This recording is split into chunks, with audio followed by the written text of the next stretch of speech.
Well, good evening, racing fans. Racing action from Grand River Raceway is set to go to post in approximately 20 minutes. And we'll get right to things and take a look at the changes on this evening's card of racing. Note in race number 1, we have a scratch of number 8 Express Writer. Race 1, scratch number 8 Express Writer.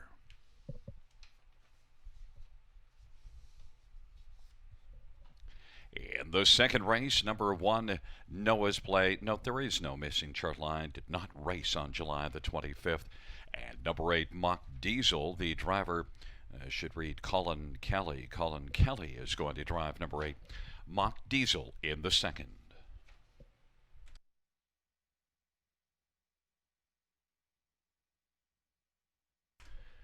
Race number 3, note that number 6, Twin Bee Heartthrob. Paul McKenzie is going to drive. Paul McKenzie driving number 6, Twin Bee Heartthrob.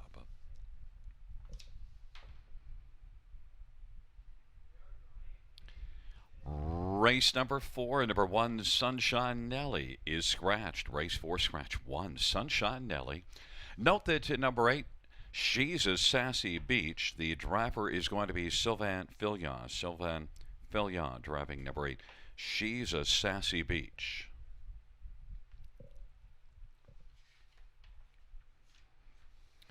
Race number 5, number 3, Smile by the Beach is scratched. Race 5, scratch 3, Smile by the Beach. And note that number 5, Pace Ahead of the driver, to be announced TBA on the 5.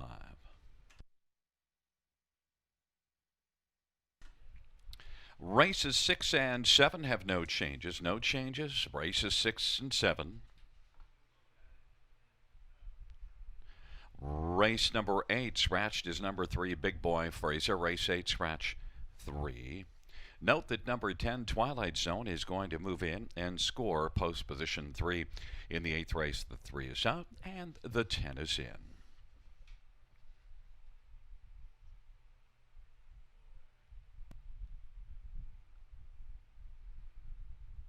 In race number 9, number 4, Mock Jacobs has a missing chart line.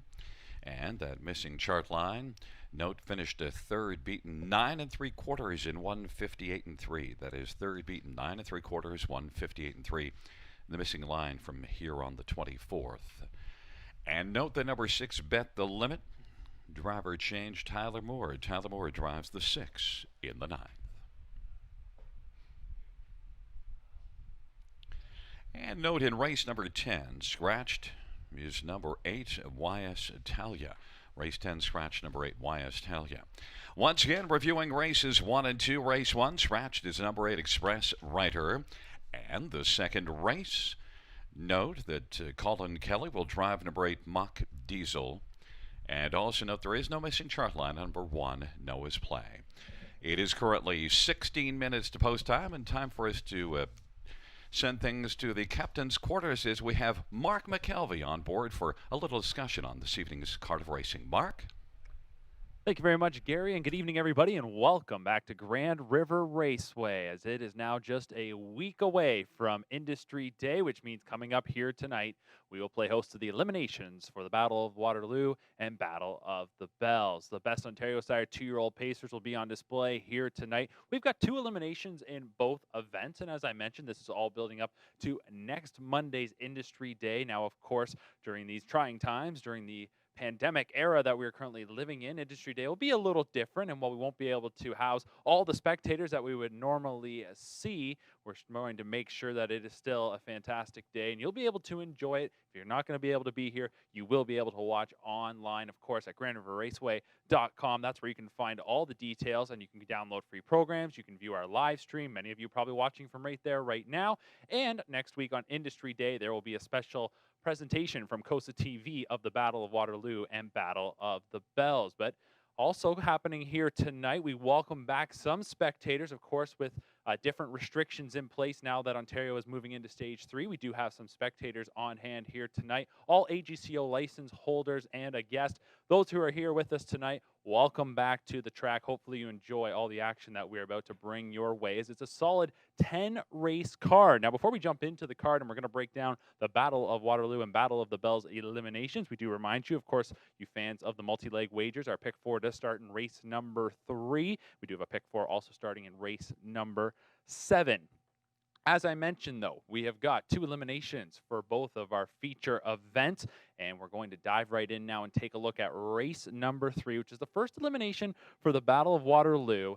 And to absolutely no surprise in here, we will see Springbridge Duel as the heavy favorite. Going to start from the rail, the Casey Coleman Herlihy trainee Springbridge Duel was a $40,000 Harrisburg buy. First foal from a mare that's produced a lot of good racehorses, but this one looks like he might be something pretty special, as he has started off his career 2 for 2, winning Ontario Sire Stakes Gold events in both of those starts. Both of them came over Woodbine Mohawk Park. He's going to make his half-mile debut here tonight, but on paper, wow, does he ever lay over this field? And it's going to be up to those other 2-year-olds to really raise their game, because Springbridge Duel has just been fantastic to start. And as I mentioned, he does land the rail. But let's take a closer look at some of his rivals in this race. And I want to talk about number 3, Socrates Blue Chip. This one's going to race for the team of Jody Jameson and trainer Jeff Gillis. Socrates Blue Chip is an interesting one because he moved up to the gold in his last start. He debuted in the OSS Grassroots. He finished 3rd last time out, but he was forced wide on the final turn.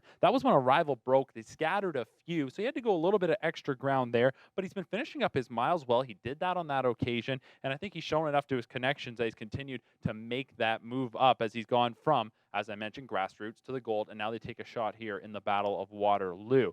Now, of course, I'm not going to be crazy here. I'm not going against Springbridge Duel. If he brings anything close to what he has delivered in his first 2 starts, he'll be awfully tough to beat. But we do want to see who's going to come in underneath, as this is an elimination race. We got to see who's going to make up that field for the final. I really like Socrates Blue Chip just underneath. $35,000 Harrisburg purchase, sibling to Obvious Blue Chip. That mare made $540,000 in her career. Also raced for a bit for trainer Jeff Gillis, so he knows the family well. Underneath Socrates Blue Chip, I like number 4, Armor Sealster, $95,000 London yearling sale purchase. This is one that the dam is a sister to Lady Shadow. She was a double millionaire. For Armor Sealster, races for trainer Blake McIntosh. Louis-Philippe Waugh will do the driving. Waugh's been in the sulky since day 1 behind this rookie, who is a son of Better's Delight, and he is going to step up from the OSS Grassroots. He was 2nd in his last start, so they'll take a shot moving up. And how about number 7, Next Big Thing? And you always have to pay attention to a Bob McIntosh trainee in an Ontario Sire event, a Grand Circuit event. It does not matter, and he's had success in the Battle of Waterloo in the past. Next Big Thing competed in an OSS Gold event last time out, finished 3rd to Springbridge Duel, raced pretty well, final quarter 28-2, did a lot of the heavy lifting on the front end when moving to the lead in the second quarter, but has a lot of experience. Already 4 starts under the belt. All 4 starts has hit the board. So for Next Big Thing here, it's going to be a tough task starting from the outside, but we'll look for that one to get a piece and slide into the final of the Battle of Waterloo. Before we switch things over to the 2-year-old pacing fillies, why not wrap up the Battle of Waterloo chat? First elimination goes in race 3. Second elimination will be race number 6. And in that 6th race, it's a lot more wide open than what we're going to see in the first elimination. And that race number 6 elimination, the morning line favorite is number 5, Evian Sealster. This is a gelded son of sports writer who races for trainer Jack Darling. Jody Jameson does the driving.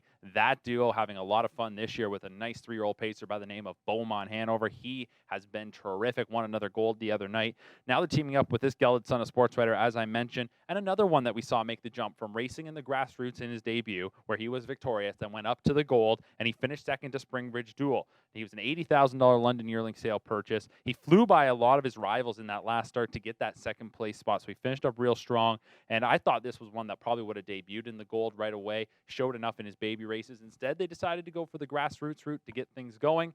Of course, now he has moved up and he's ready to tackle some of the best in Ontario. He is the favorite. I'm not going to go against him. I like Avion Sealster in that 6th race, 2nd elimination of the Battle of Waterloo. Taking a look at who we like underneath. How about the 7, No Better Joy? This is one that really turned heads 2 starts back at an OSS Grassroots event. Victorious in 152-1. I don't remember the last time in the first Grassroots of the season that we saw a rookie pacer going 52-1. That was the case for No Better Joy. He was fantastic on that occasion. Obviously showed enough to move up to the OSS Gold, and in the gold in his last start, he did finish 5th, got by a few rivals late in that mile to get a check 54-1 is what he paced his mile, home in 27-2. Goes for the connections of owner Bruno Kamenia and trainer Nikki Kamenia. Bob McClure will return to the sulky. He obviously went with Springbridge Duel the last time, but he gets back behind No Better Joy. They've had some nice success. They're going to start from the outside. A couple others to keep our eye on. How about number 2, Candy Trader for trainer Anthony Beaton, having a real nice year, is Beaton. Here's one that's coming off a grassroots win back on July 20th. And number 4, Watch My Beverage, a Greg McNair trainee. So just down the road, this one's stabled and is also coming off a grassroots win. You love seeing the confidence with the rookies. Talked about the Battle of Waterloo. We're getting close to race number 1 on this Monday evening, but let's dive over to the Battle of the Bells. 2-year-old pacing fillies, 2 eliminations as mentioned. They'll go in races 4 and also race number 7. So race number 4 in that first elimination of the Battle of the Bells, your morning line choice is number 3, Scarlet Hanover. Scarlet Hanover is one that I've got my eyes on in here, and I'm not sure she will go off as the favorite in this elimination, but for Scarlet Hanover, this is one that debuted at the Meadows for trainer Ron Burke.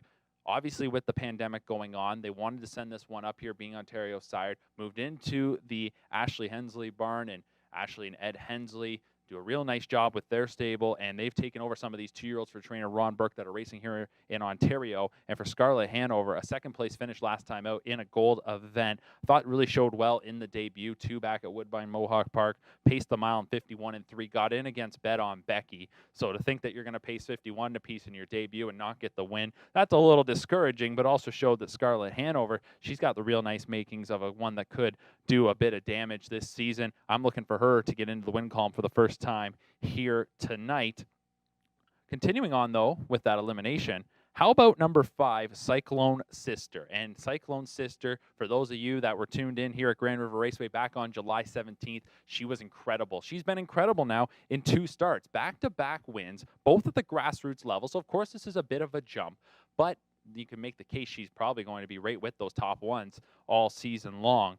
55-4 mile over this oval here at Grand River, won by 7 lengths. That was on the heels of a nice performance in a debut start in a grassroots at Mohawk Park. She's 2 for 2 for trainer Nick Gallucci. Bob McClure back in the sulky once again. Lost a leg about Cyclone Sister. That's race number 4. That should be a real good matchup. I think that's a competitive race, but those are the 2 that stand out for sure. Race number 7 is going to wrap up the Battle of the Bells eliminations, and in that 7th race, it's another wide open contest. I would say you can make a case for many in that elimination. I'm on board with number 1, Sports Check. She really looked good in her debut 3-back.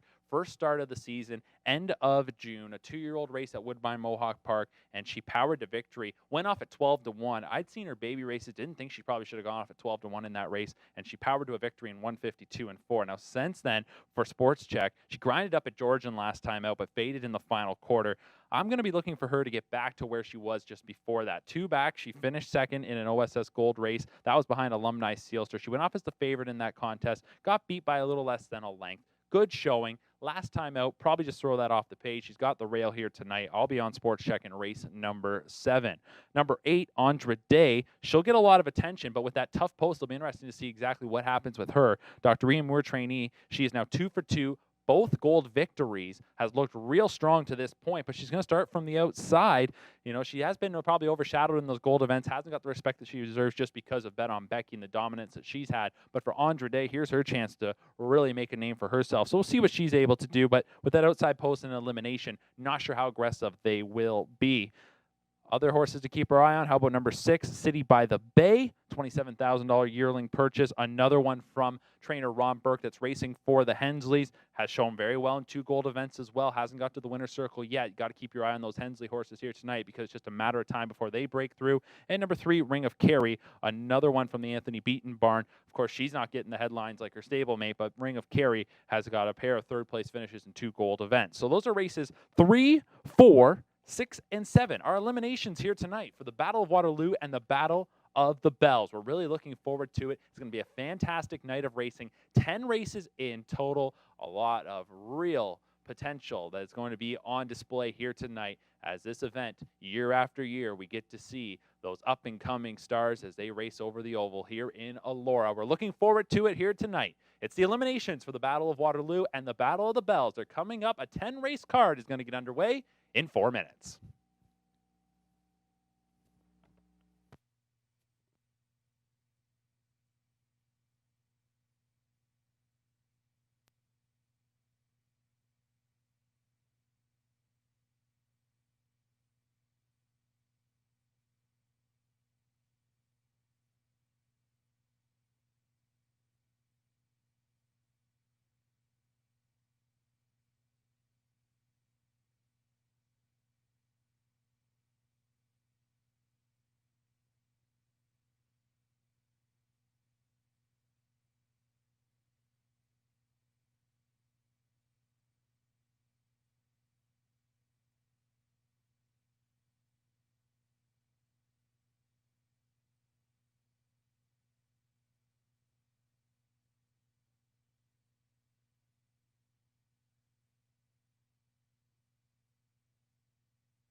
field for race number 1 is on parade, and 1 is Nice Cheese. Daryl Teason for Jeffrey Williamson. Number 2 is Maiden's Cove. Jason Ryan for Rebecca Geisel and Rick Breyer. Number 3, She Plays for Keeps Tyler Moore for Michelle Ouimet.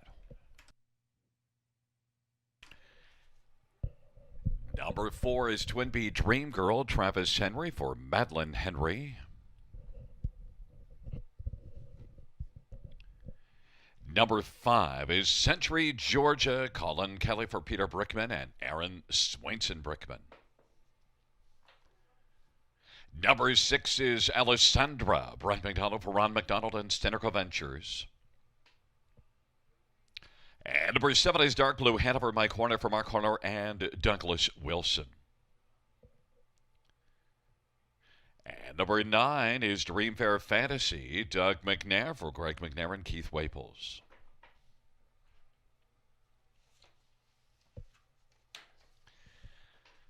It is a field of 8 for race number 1. Let us take a look at this field for the first, and we'll start with number 4, Twin Bee Dream Girl. Well, coming in off of a 6th place finish at Sarnia. This is one that now makes just a second start of the year. Look, raced 6 times last year as a 2-year-old and didn't win, but did race well, making the top 3 in 4 of those 6. In fact, 3 of them runner-up finishes. Twin Bee Dream Girl did qualify well here July the 2nd and could come back to that solid effort.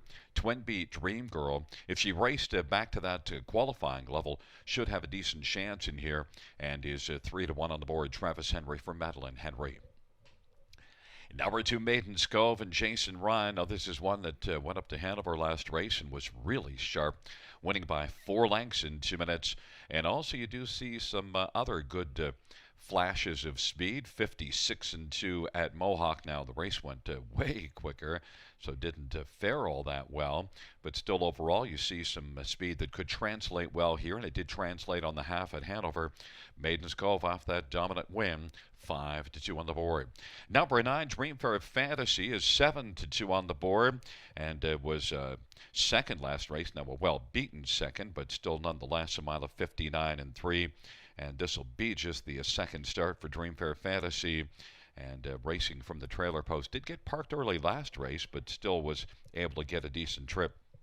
Dreamfair Fantasy now from the second tier at 7-2 with Doug McNair driving for Greg McNair. And number 6, Alessandra and Brent McDonald. 4th last time out, first career start. Finished that mile really well with a 28-4 final quarter. Beaten just 3 lengths. That was just a first start, so now comes in off of that good effort. Has to deal with post position 6, but nonetheless, Brent McDonald and Ron McDonald has been a solid tandem. Alessandra is on the board right now as a slight favorite at 2-1. The first race, a field of 8, first of 10 dashes on this Monday night, going to post shortly.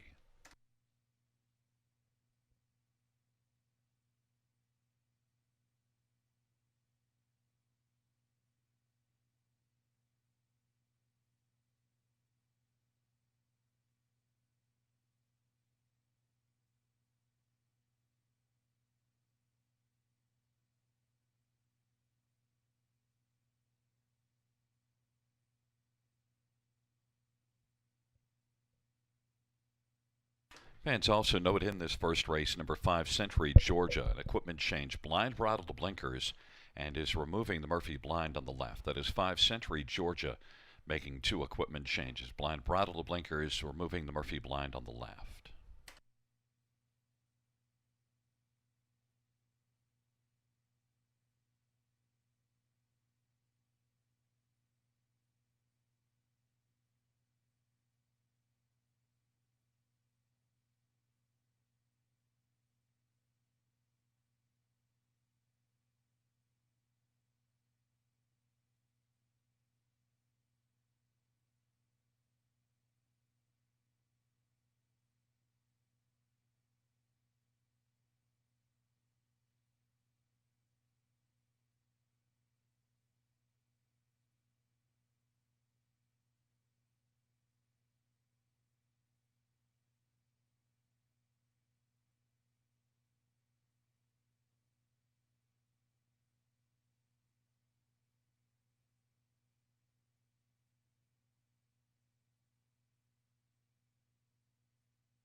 The starter has called the field for race number 1 to report to the gates.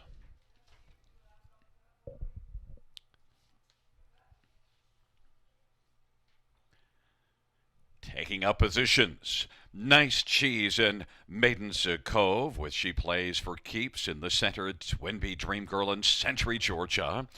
And to the outside, Alessandra Dark Blue Hanover, the second tier Dream Fair Fantasy.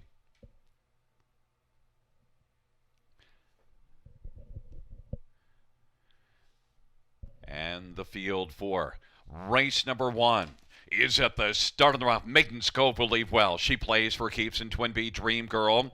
Dark Blue Hanover on the outside. Field sprints on around that first turn. She plays for keeps in Maiden's Cove. Maiden's Cove with inside advantage. She plays for keeps as second. Dream Fair Fantasy is third. Twinbee Dream Girl comes away fourth on the outside. And then it is Nice Cheese and Dark Blue Hanover. Back to Century, Georgia. And Alessandra trails the field. Maiden's Cove has the lead.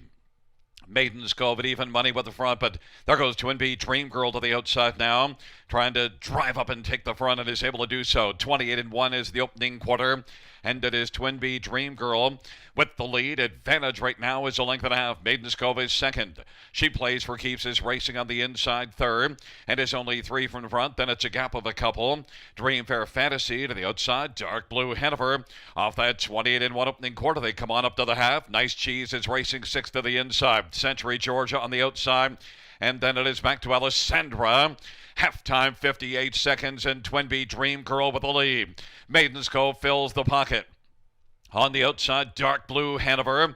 She plays for keeps, is racing fourth. And then it is Century, Georgia. Fifth to the outside and angling to go out 3 wide. Then down to the inside, Dream Fair Fantasy and Alessandra and Nice Cheese. They hustle on to 3/4. Century, Georgia is coming on sharply in pursuit of Twinbee Dream Girl. Twinbee Dream Girl, Century, Georgia on the outside now, has moved along on even terms with Twinbee Dream Girl. 3/4, 128-1, and Maiden's Cove now has stepped out.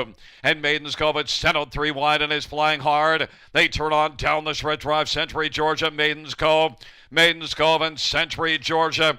And on the inside, Twinbee Dream Girl, Maiden's Cove and Century, Georgia. Maiden's Cove on the outside. Maiden's Cove is going to come on by. Century, Georgia second. Twinbee Dream Girl third. And she plays for keeps, was fourth. Mile of 157-4.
Wheeling back in front of us, the winner of race number 1.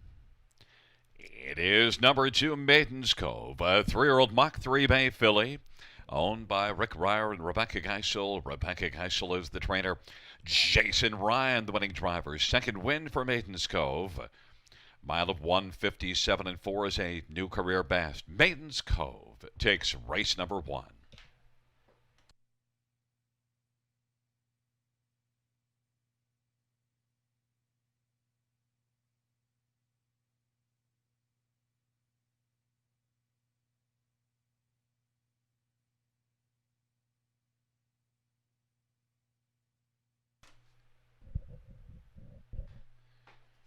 Here are the first race payouts. Number 2, Maiden's Cove, pays 420, 290, and 230. 5 Century Georgia, 560 and 310. And number 4, Twin Bee Dream Girl, 260.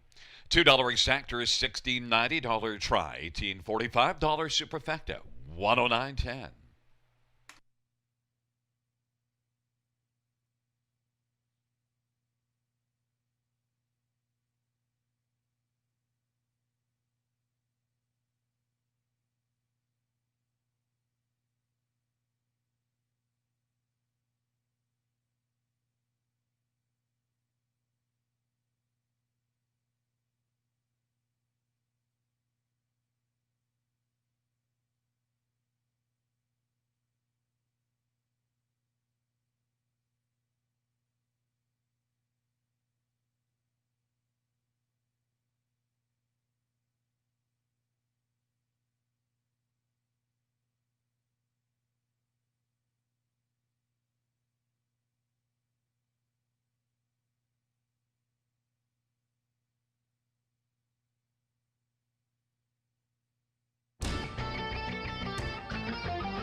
Here is the first race over a finish from the top. 8, 1, 4, 3, 2, 7, 6, scratch 5. That's 8, 1, 4, 3, 2, 7, 6, scratch 5.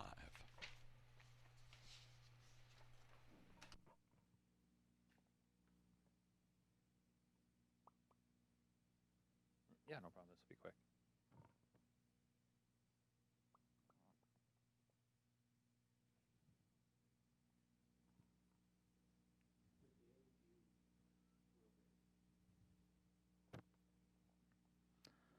One race in the books, and we are underway on this Monday evening. Second race is coming up in just 4 minutes as we'll complete the early double. Race number 1, we saw Maiden's Cove click off the nice trip. Full marks to number 5, Century Georgia. Had to make that big 3-wide move up the backstretch going to 3/4 and dug in pretty deep to suffer the narrow loss. So Maiden's Cove, Jason Ryan, our first winners of the evening. Now we move into race number 2, claiming Pacers here. And I like a horse right now that's offering me an incredible price. That is number 3, Somewhere Better. I'm on the Somewhere Better bandwagon in this race. Gunned it to the top from a tough post last time and tired late.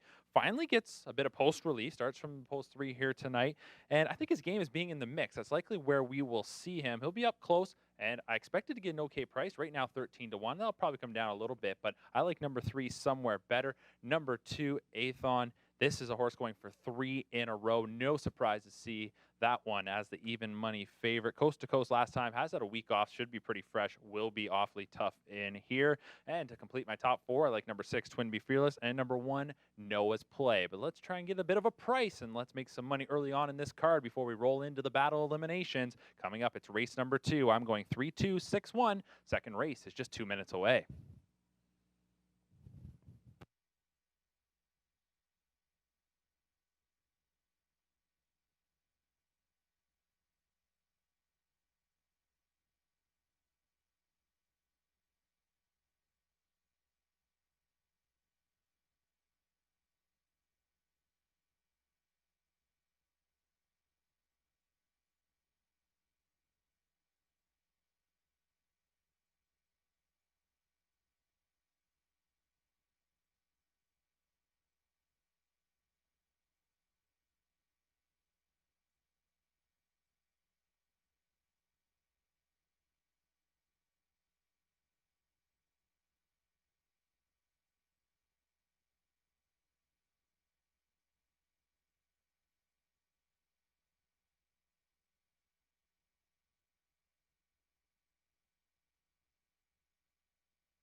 Field for race number 2 is on parade.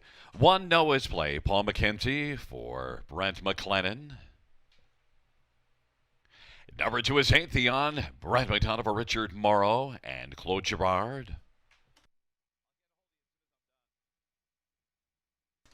Number 3 is Somewhere Better, Travis Henry for Isabel Darvaux and Dwayne Soulaire.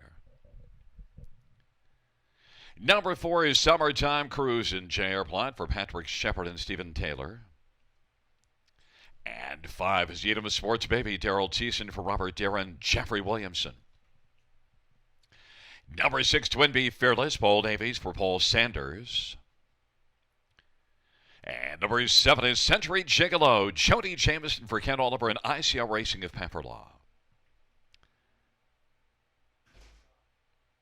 Number 8, Mock Diesel, Colin Kelly for Kyle Bossens. And number 9 is Better Flyboy, Doug McNabb for Robert Kyle Fellows and Ralph Splatour.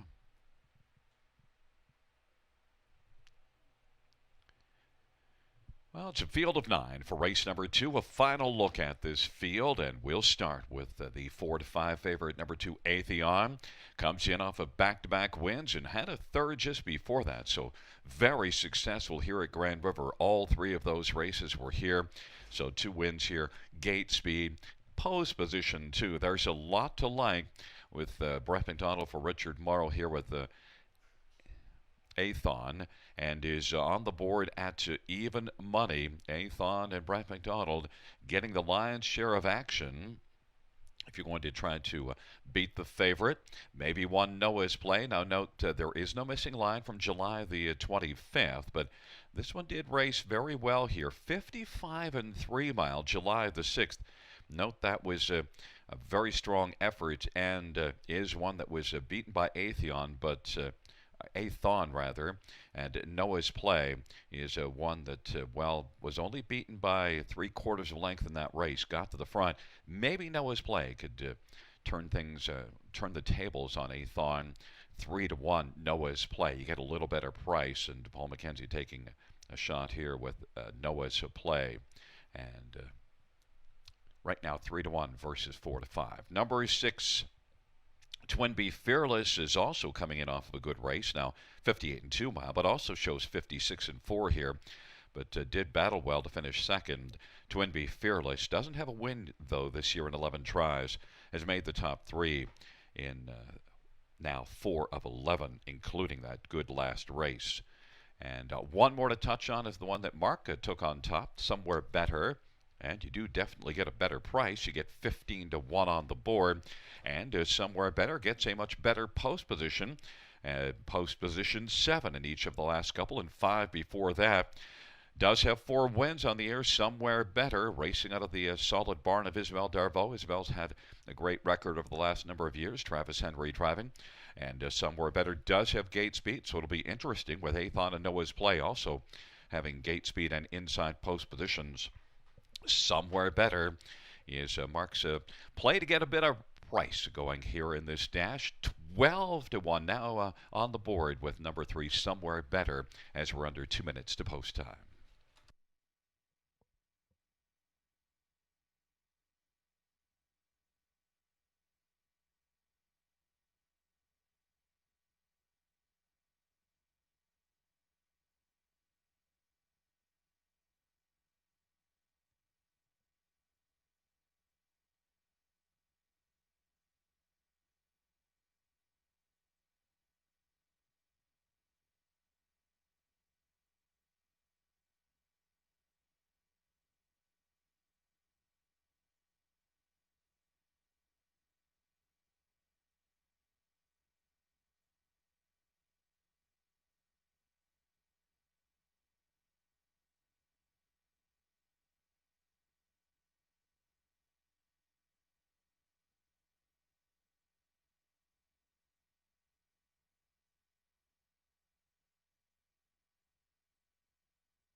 Gate is rolling for the second. Noah's Play, Athon, and Somewhere Better on the inside. To the center, Summertime Cruise and Edam Sports Baby. To the outside, Twin Bee Fearless, Century Gigolo, and Mock Diesel, and the second tier, Better Flyboy.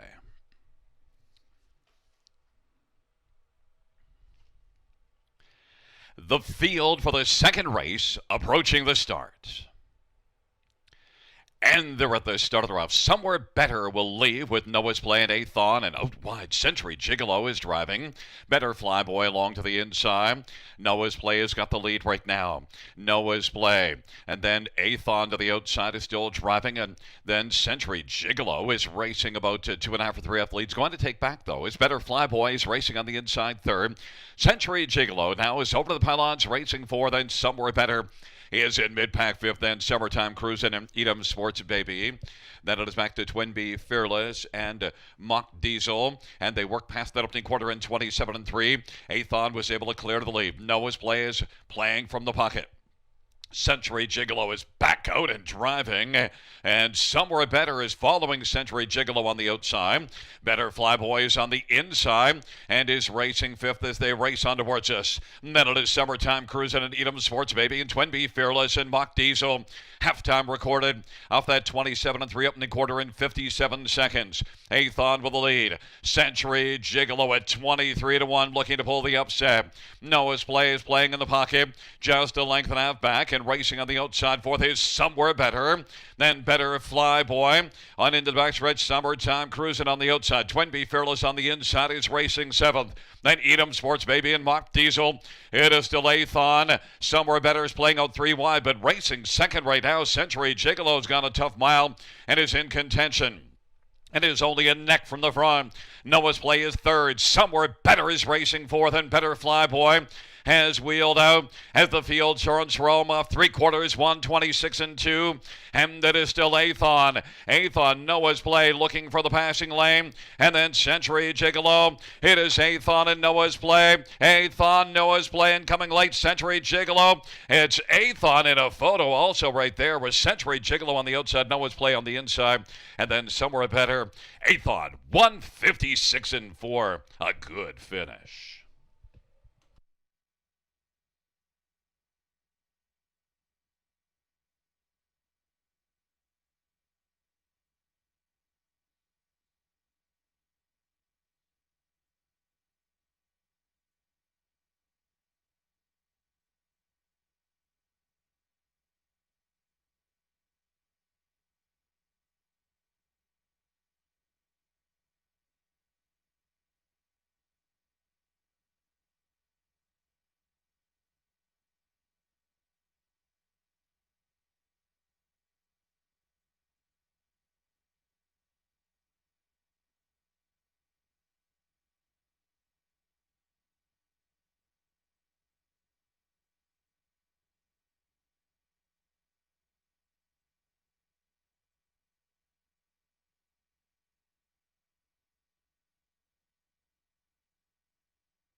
Wheeling back in front of us, the winner of race number 2. It's number 2, Athon, a 3-year-old well said brown gelding, owned by Richard Morrow and Claude Girard. Richard Morrow is the trainer of Frank McDonald, the winning driver. It is the third win this year in lifetime for Athon, third in a row, 156 and 4.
Mutual prices number 2, Athon, $4.93, $42.50.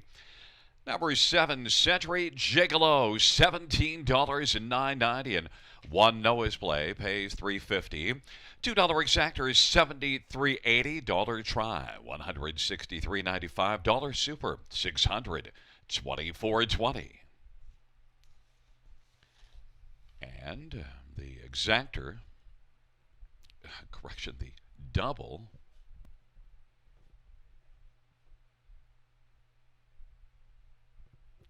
of 2 and 2, $12.40. Third race is up next. First elimination, Battle of Waterloo, field of 7, going to post in approximately 10 minutes.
Fans note a driver change in race number 5. Number 5, pace ahead of her, J.R. Plot. J.R. Plot tries 5, pace ahead of her in the 5th.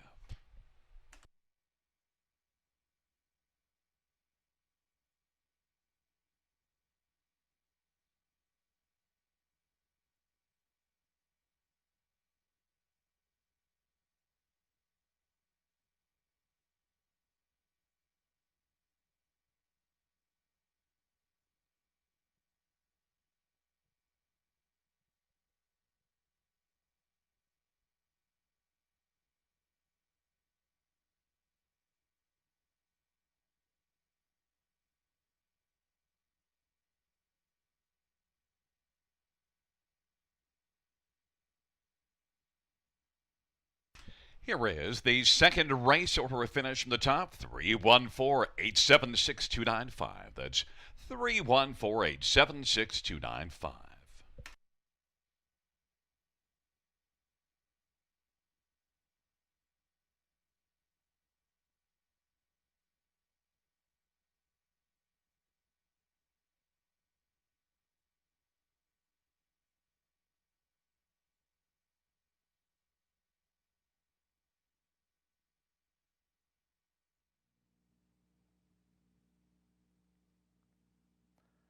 All right, it's time now for the first elimination of the Battle of Waterloo here for 2020. Ontario Sire 2-year-old pacing Colts and Geldings getting set to square off, and the tote board tells the story. 2-5 on number 1 Springbridge Duel. 2 for 2 in his young career is this son of Big Jim.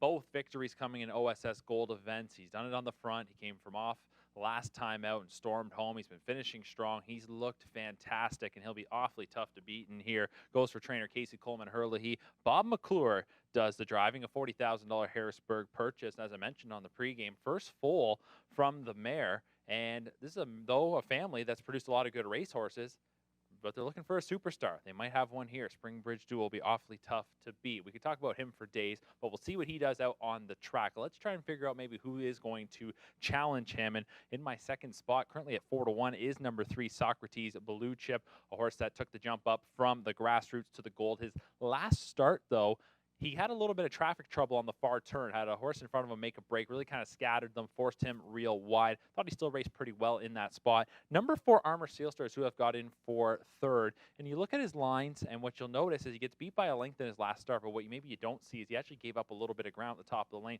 but he just kept on coming, and I like the way that he capped off his mile. And then I've got to throw in number 7, Next Big Thing, a Bob McIntosh trainee, currently 70-1 on the board, and has been seeing the Casey Coleman Hurley trainees go by him in his few starts, but he's got 4 starts under his belt. He's got experience, and I just can't overlook this one. He goes from the outside, of course, with trainer Bob McIntosh. You can't write him out. Sylvain Filion does the driving. He's been behind this one over the last 3 outings. So I'm going 1, 3, 4, 7. You see though on the board though, number 2, Take Control, is taking plenty of support. Currently sitting at 5-2, and that Dan Legacy trainee, he raced very well in his last start. He finished a well-beaten second to a strong winner, so nothing that he can complain about there. And he's improving with each start, so everyone's looking to him at the moment with the early money saying that he'll be coming into that runner-up spot, but I really think it'll be awfully tough to beat Springbridge Duel in here. If he shows up, he should put on a good performance and will likely head into next week's final as the favorite. But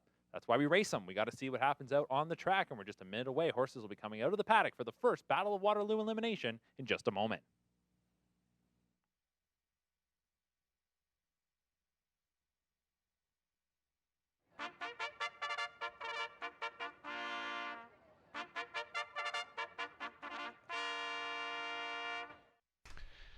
Field for the third race, Battle of Waterloo, first elimination on parade. 1 is Springbridge Duel, Bob McClure, Casey Coleman Hurley, and West Wind Stable and Steve Heimbecker and Mark Kentrowitz.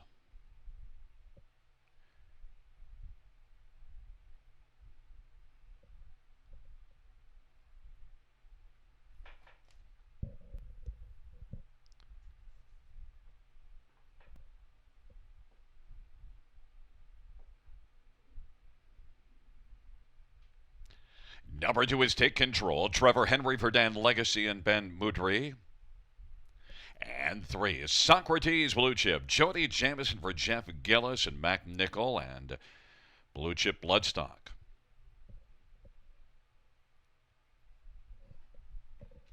Number 4, Armor Seals for Louis Bois for Blake McIntosh and Rolling Hills Racing Stable.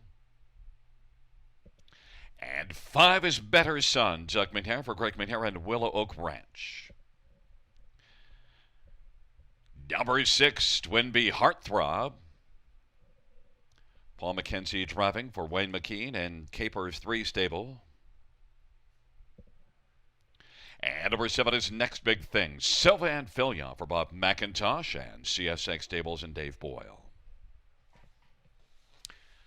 Well, fans, we're getting close to the third race, first Battle of Waterloo elimination. Let's take a final look at this field. And you heard Mark talk about all of the positives about number 1, Springbridge Duel, and that's why you're looking at 1 to 5 on the board. But it is a horse race. Now, inside post position only helps Springbridge Duel, looking to make it 3 for 3 off of a couple of wins in OSS Gold, and they were dominant wins in 51 and 3 mile with that 26 and 4 final quarter in the debut. Really shows that Springbridge Duel has so many positives. 1 to 5. How are we going to beat Springbridge Duel? Well, Socrates Blue Chip. Now, Socrates kind of warned about false words, so I don't want you to think I'm telling you that this one will beat the 1. But if you're looking for one for the exactor or the one that might be most likely to pull the upset, Socrates Blue Chip is one that was 10 lengths back at the quarter and last time out in that OSS Gold, and did suffer interference and still did manage a third. But look at a 26 and 4 third panel, so there's some pretty strong wheels there. And also, if you look at the first grassroots start, came home in 26 and 2, so this one can fly. We'll need to figure out a trip. Jody Jamison certainly has had a ton of success in the Battle of Waterloo, so he's got one here with for Jeff Gillis in the elimination. Socrates Blue Chip is on the board at 5 to 1. Number 6, Twin B Heartthrob, and Paul McKenzie with the catch drive for Wayne McGee. And this one's had a couple of starts in OSS Gold. Twin B Heartthrob does show some solid finishing kick and overall speed. Twin B Heartthrob has had 3 starts, so has enough experience and can leave, but also might be able to race from off the pace. Twin B Heartthrob, you get a longer price, 23 to 1.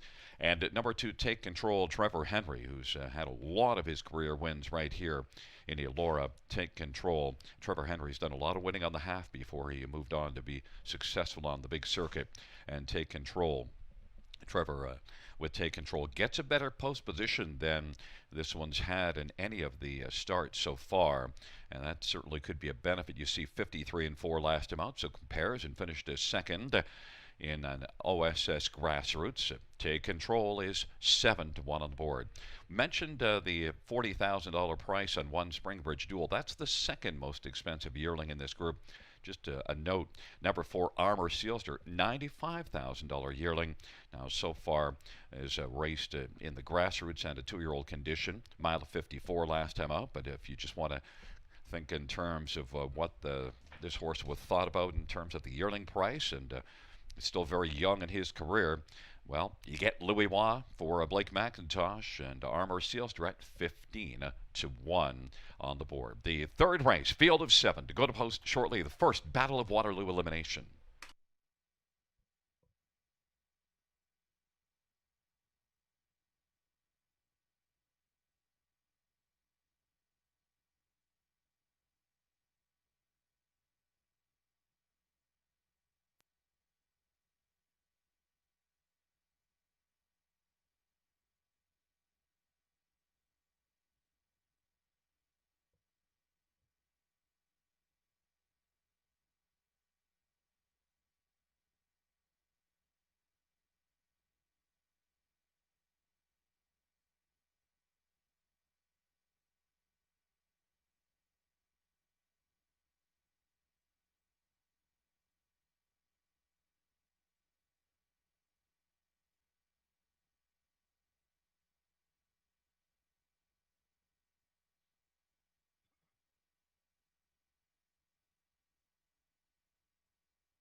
The starter is called the field for the first Battle of Waterloo elimination.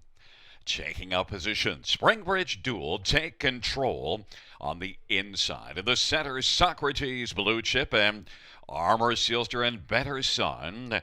And to the outside, Twinbee, Heartthrob, and Next Big Thing. It is a field of 7 for the third.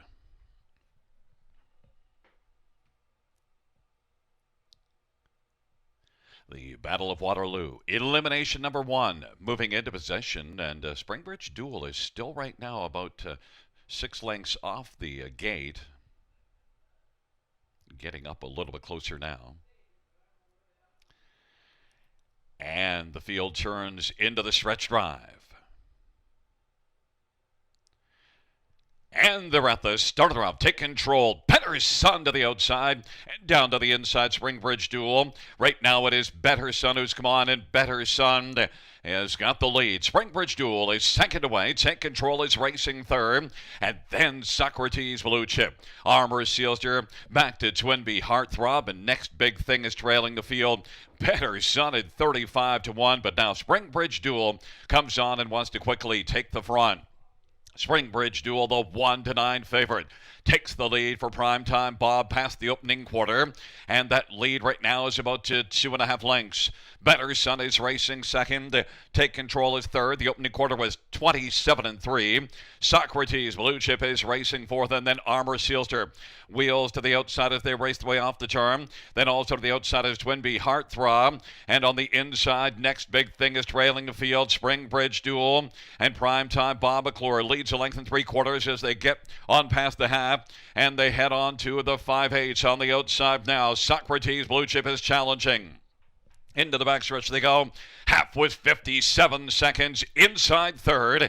Better Sun, and then Armor Sealster is on the outside, second over fourth, but gapped a little bit in the cover of Socrates, Blue Chip, who's moved on now and is only about a head off the lead. Socrates, Blue Chip, Springbridge Duel on the inside as they hustle to 3/4 in the first Battle of Waterloo elimination. Springbridge Duel is getting a duel from Socrates, Blue Chip. Better Sun on the inside, thirds, 2 off the lead. Armor Sealster is fourth and within striking distance. Then Take Control, the Next Big Thing, and Twinbee, Heartthrob. Off 3/4 of 1:25-3, they turn on down the lane. Springbridge Duel, and Better Sun as they come on to the finish. Better Sun on the outside. Better Sun is going to pull the upset. Springbridge Duel was second. Socrates, Blue Chip third, and Armor Sealster finished fourth. Better Sun was better than the rest in the first Battle of Waterloo elimination.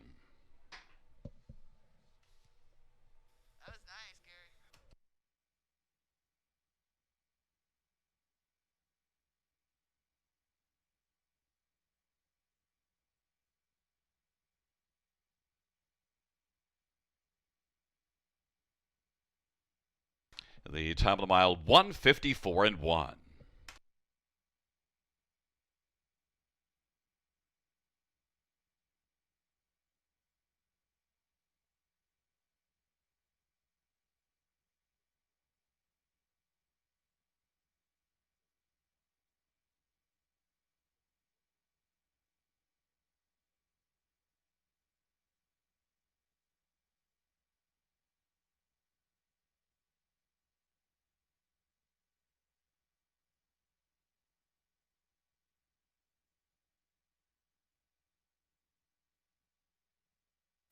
Fans note the opening quarter 27-3. The half was 57. 3/4 125-3. And the mile 1:54-1. Better Sun, your unofficial winner on the board, 5-1-3-4.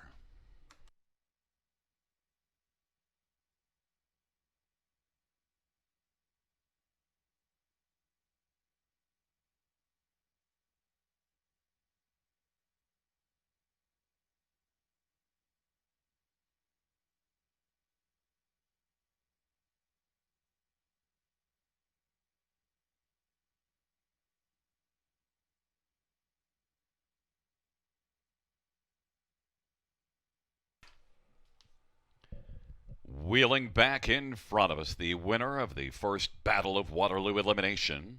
It's number 5, Better Son, a 2-year-old Sunshine Beach Bay Colt, owned by Willow Oak Ranch. Greg McNair is the trainer. Doug McNair, the winning driver. First win for Better Son. 154-1.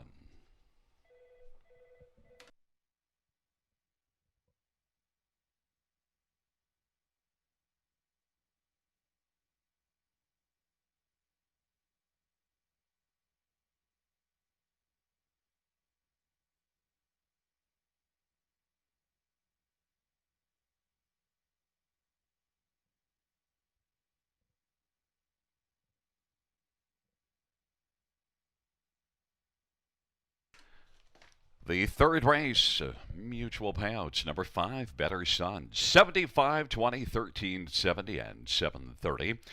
1, Springbridge Dual, 210 and 210. 3, Socrates Blue Chip, 290. $2 Exactor, $221. $40 Try, $341.90. The Dollar Superfecta, $1,805. And the Dollar Pick 3, $496.55.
Fans note in race number 9, number 7, Yaris Silster, Trevor Henry will drive. Race 9, 7, Yaris Silster, Trevor Henry.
Third race order of finish from the top to 2534176. That is 2534176. So we're going to send things down trackside. Rather actually on the second floor to Mark McKelvey. And Mark, look at that. Third race was very interesting. The only horse that between the two of us collectively that we didn't talk about was the winner, number 5, Better Son. Mark?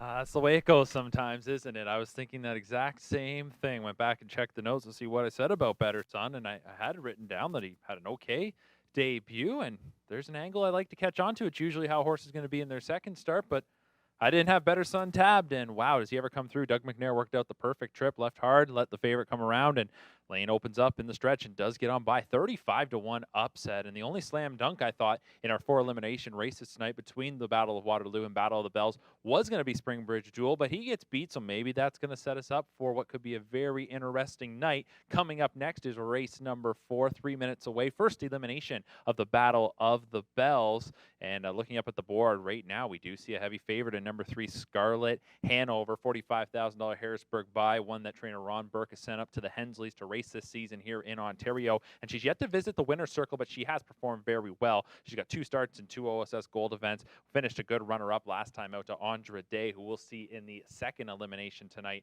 of the Battle of the Bells. But where I'm going was with number 5, Cyclone Sealster. And Cyclone Sealster, if you were watching back a week and a half ago here at Grand River, you saw just a dominating performance in the grassroots, winning by 7 lengths. That's back-to-back wins for her. Yes, she is making the jump up, but I don't think it's that big of a jump. She looks like a very capable filly, one that is gold talent. Races for trainer Nick Galucci and Millar Farms. Cyclone Sister, to me, she'll be awfully tough to beat in here if she can bring that type of performance. But to the bettors right now, we are seeing exactly what I expected, and that is the 3 and the 5 taking a ton of the support. But if we want to find somebody else in there, and we're trying to find a bit of a price now based on what we just saw, how about number 7, Best Head West? She's been in the hunt in all of her starts. She's been in the second tier twice. She's going to move in a spot. Maybe she can slide through. So I'm going, though, with the 5. That is Cyclone Sealster. Best of luck.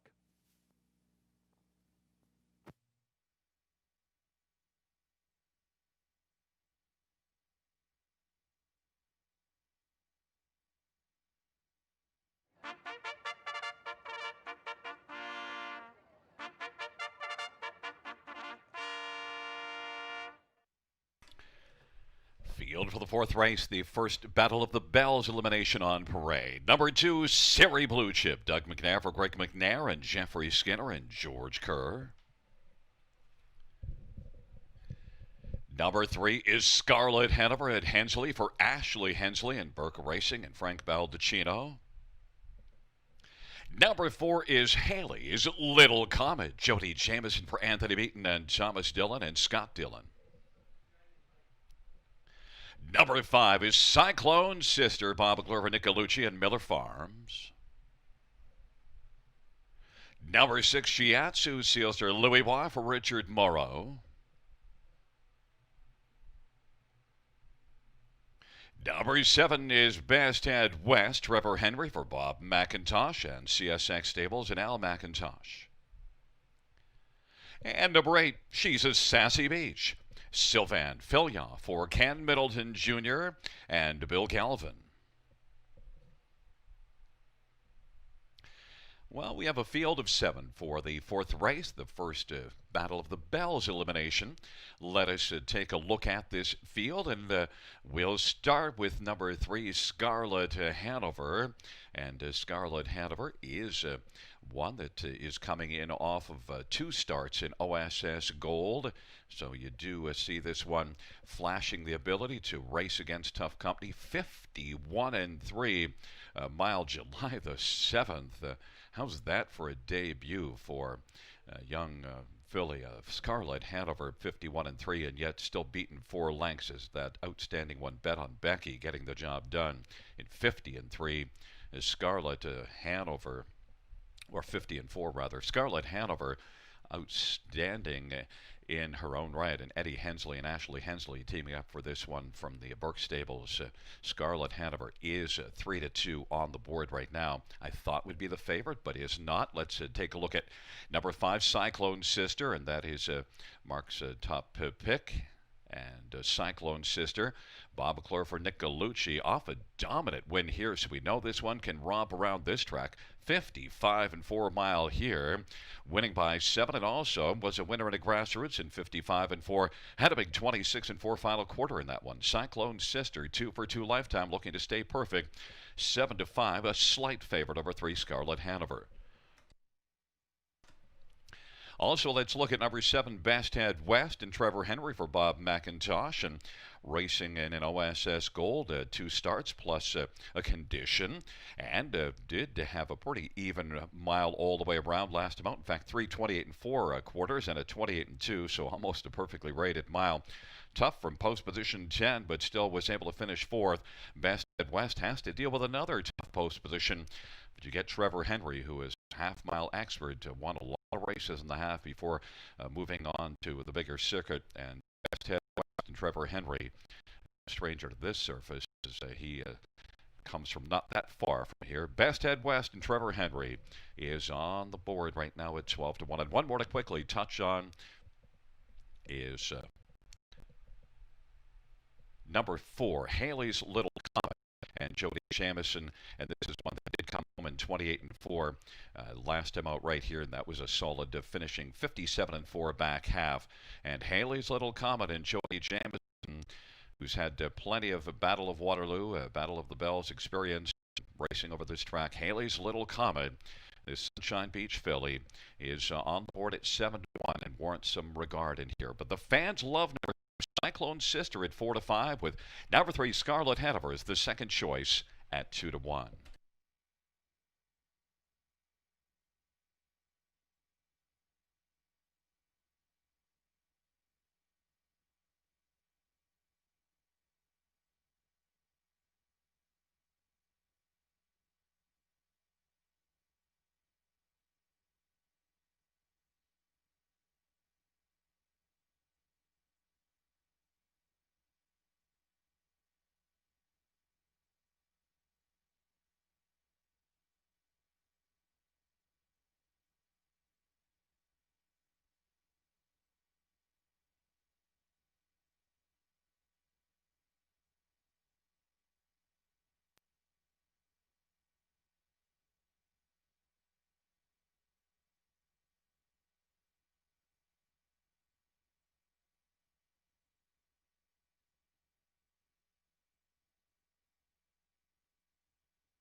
The starter has called the field for race number 4, the Battle of the Bells, first elimination.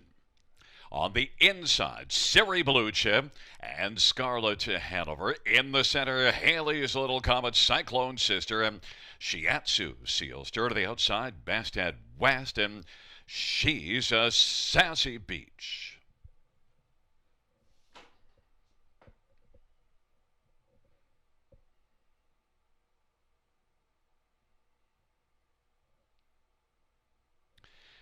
Field of 7 for the 4th race is at the top of the stretch.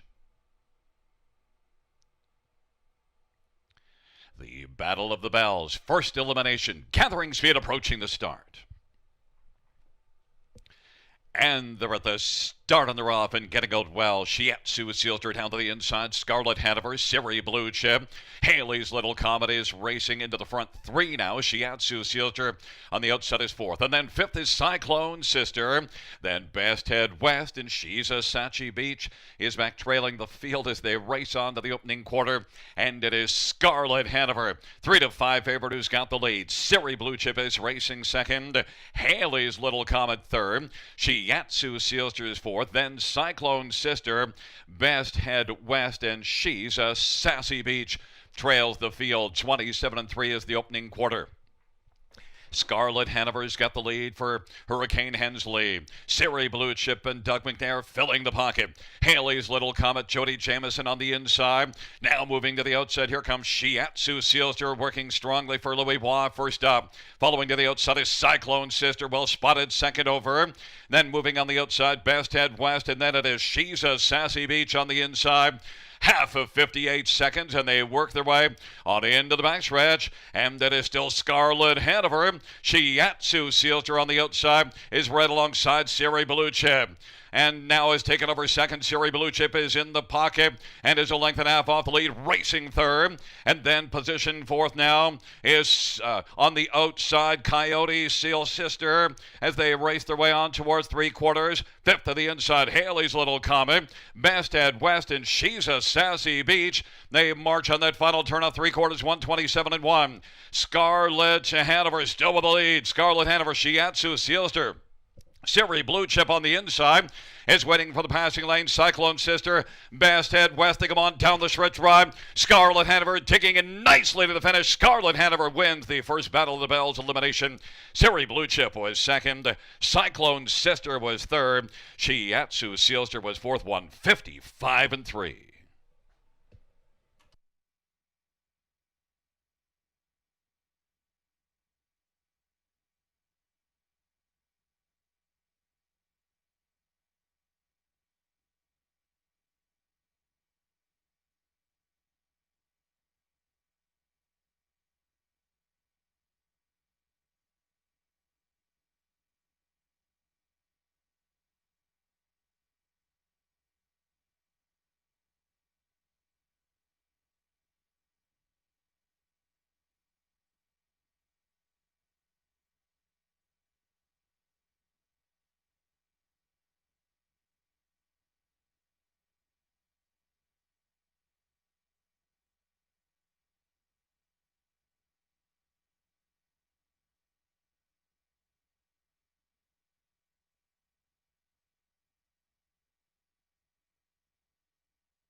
Wheeling back in front of us is the winner of race number 4.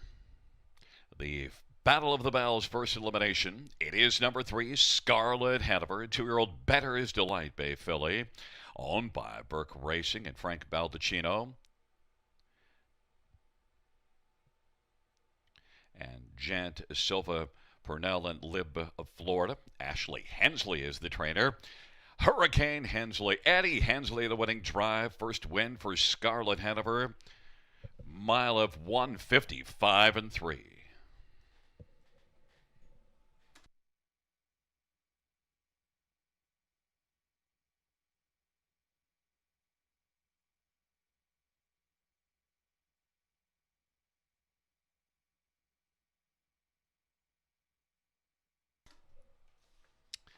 Here are the fourth race payouts. 3 Scarlet Hanover, 320, 210, 210. 2 Siri Blue Chip, 490, 220. 5 Cyclone Sister, 210. $2 exactor, $16.10 Tribe, $19.45 Super, $107.85. Fifth race is up next. Scratched is number 3, Smile by the Beach. Note that J.R. Plot drives 5, Pace of Hanover.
Fourth race order finish from the top. Scratch 2163475. That's scratch 2163475.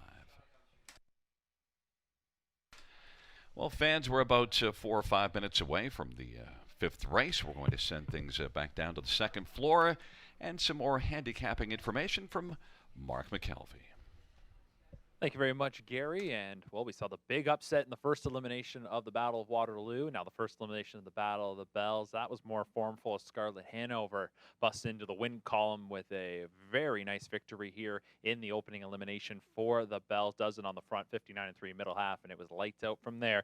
Takes it for Ed and Ashley Hensley, and she'll be awfully tough next week as now she's got that big confidence boost of having visited the winner's circle. So we take a bit of a break now from elimination action, and coming up next, it's race number 5. We're just a few minutes away. We've got co-favorites on the board at the moment in number 4, Count to 3, and number 5, Pisa Hanover. J.R. Plant does the driving on the 5 here, in case you maybe missed out.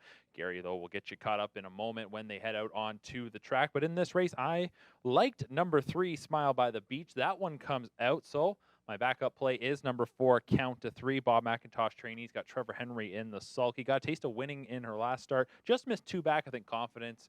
And the fact that this one knows how to race tough. She'll be the one to come through here in race number 5. That's the direction I'm going to go. I'm going to go 4, 5, 9 here in race number 5 as we continue on. And we head to the midway point of this Monday evening program here from Grand River Raceway.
Well, field for fifth race on parade. One is Up the Credit with Art, Bruce Richardson for Jacob Murray and Jim Wilson.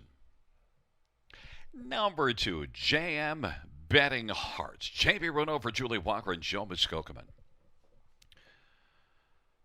And 3 is scratch. 4 is Count to 3, Trevor Henry for Bob McIntosh and CSX Stables. Number 5, Pace Ahead of her, J.R. Plot for Jim Wellwood. Number 6, Pretty Inclined, Austin Sorry for Bruce McGee. Number 7 is Sparkle Farkle, Brian McDonald for Scott McNiven and Kimberly McNiven and Donald Douglas. And 8 is Gaudreau Touch the Moon, Jay Harris for Jeffrey Williamson and Rebecca Williamson. 9 is Perfect Rami, Scott Quilter, Silva, and Lakai. Well, fans, let us take a look at this field for race number 5. And we will start with number 4, Count to 3. And Count to 3, well, last race was able to win by 3 1/4. Count to 3 also was solid at Sarnia in the start before that, so comes in very fine form. A sharp second and a win. You can count to 3. You get Trevor Henry and Bob McIntosh. That's been a strong winning combination. And Count to 3 should have a very big chance to win here. And that's why you're looking at 1 to 9. So if you're counting on cashing a ticket that pays a little more, let us look at number 5, Pace Ahead of her, J.R. Plot, one that also won by 3 1/4 last time out. And that was here at Grand River in 57-1. So pace ahead of her. Might they be the most logical one to pull the upset? And we know already from earlier in the card that upset certainly can happen. We saw a 1-9 horse go down in race number 3. Maybe we could have the same thing right here in the 5th race. Now 1-5 on the board is a number 4 count to 3, but 5 pace ahead of her. Definitely shows a good chance, and J.R. Ply driving and is on the board at 5-1. Number 6, Pretty Inclined, and Austin Sorry for Bruce McGee. Beaten just half a length last time out. That was the first start, so Pretty Inclined is one that, although the 2 minutes doesn't quite compare to the 57-1 a pace ahead of her, this is just the second career start. And Pretty Inclined is one that could build off that one. Pretty Inclined at Austin Sorry. You get to a little better price yet at 10-1. At number 9, Perfect Rami. Well, you know that this one can race from the trailer post. Had the trailer post the last time out, and was able to work up 3 wide at 3/4 and come on and finish a third. Good mile of 1:58. Perfect Rami. Scotty Coulter, the Tan Tornado for Sylvain Lacaille, is, if you're looking for a long play, you get 20-1 at Perfect Rami. We are currently just a couple of minutes away to post time. Note the scratch of number 3, Smile by the Beach. A field of 8. J.R. Ply drives 5 pace ahead of her. We're working our way through this Monday evening card. We still have Battle of Waterloo second elimination coming up in the 6th race, and the Battle of the Bells second elimination in the 7th. We're less than 2 minutes to race number 5.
Gate is rolling. Race number 5. Up the credit with Art on the inside with JM Betting Hearts in the center, count to 3, and pace ahead of her.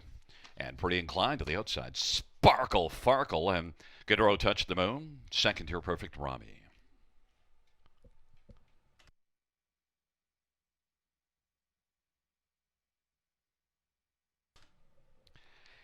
Field of 8, race number 5. There at the start of the off and count to three. Leaves out Gaudreau, touch the moon from the outside. Up the credit with Art along to the inside. Then Jam betting hearts and Perfect Rami now scoots through on the inside. Perfect Rami is able to take over third. Then Jam betting hearts. Gaudreau, touch the moon's going to take back now and find a seat along to the inside in front of Pretty Inclined. And then it is back to pace ahead of her and Sparkle Farkle. They roll on to the opening quarter. Count to three. The 1-5 favorite has a lead of a length and a half. Up the credit with Artist Racing second. And Perfect Rami is third and is about 4 from the lead. JM Betting Hearts is fourth now. Then Gaudreau, touched the moon. And Pretty Inclined. Opening quarter was 28-2. And the trailing pair pace ahead of her. And Sparkle Farkle. They race their way off the turn and head up towards the half. Count to three, and Trevor Henry leads it. Up the credit with Art. Bruce Richardson rides in the pocket. Perfect Rami and Scotty Calder is third. JM Betting Hearts and JB Renault is racing fourth. Halftime 58-1. Pretty Inclined is fifth, and then moving on the outside, Sparkle Farkle. And along to the inside, Gaudreau touched the moon. And pace ahead of her is having some problems and is well back trailing the field. Count to three, still has the lead. Up the credit with Art at 24-1. Trying to pull an upset and is riding along in the pocket. Perfect Rami's on the inside third. JM Betting Hearts now is racing to the outside fourth. Pretty Inclined is racing fifth, and then Sparkle Farkle and Gaudreau touched the moon, but count to three, drives on, leads by 2 1/4. 3/4, 127-4. It is count to three by about 2.5. Up the credit with Artist Racing second, then Perfect Rami and JM Betting Hearts. On down the stretch route they come. Count to three with no urging. Count to three is your winner. Then about 2.5 or 3 lengths back on the inside was Perfect Rami. Then up the credit with Art, and on the outside, JM Betting Hearts. 157-1. Count to three.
Wheeling back in front of us is the winner of race number 5. It's number 4, count to three. A 3-year-old Mach 3 Bay filly, owned by Bob McIntosh and CSX Stables. Bob McIntosh is the trainer.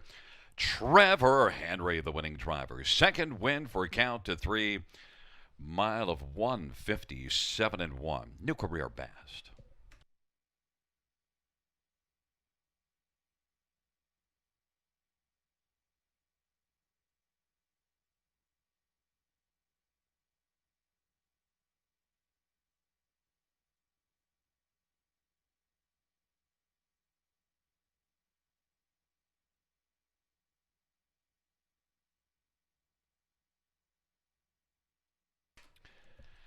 Fifth race payouts, number 4 count to 3, 250, 230, 210, 9 perfect Rami, 740 and 410.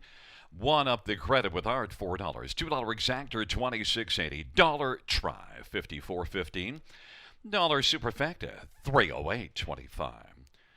Sixth race is next, the Battle of Waterloo, second elimination, featuring the Super High Five in a field of 7 with no changes.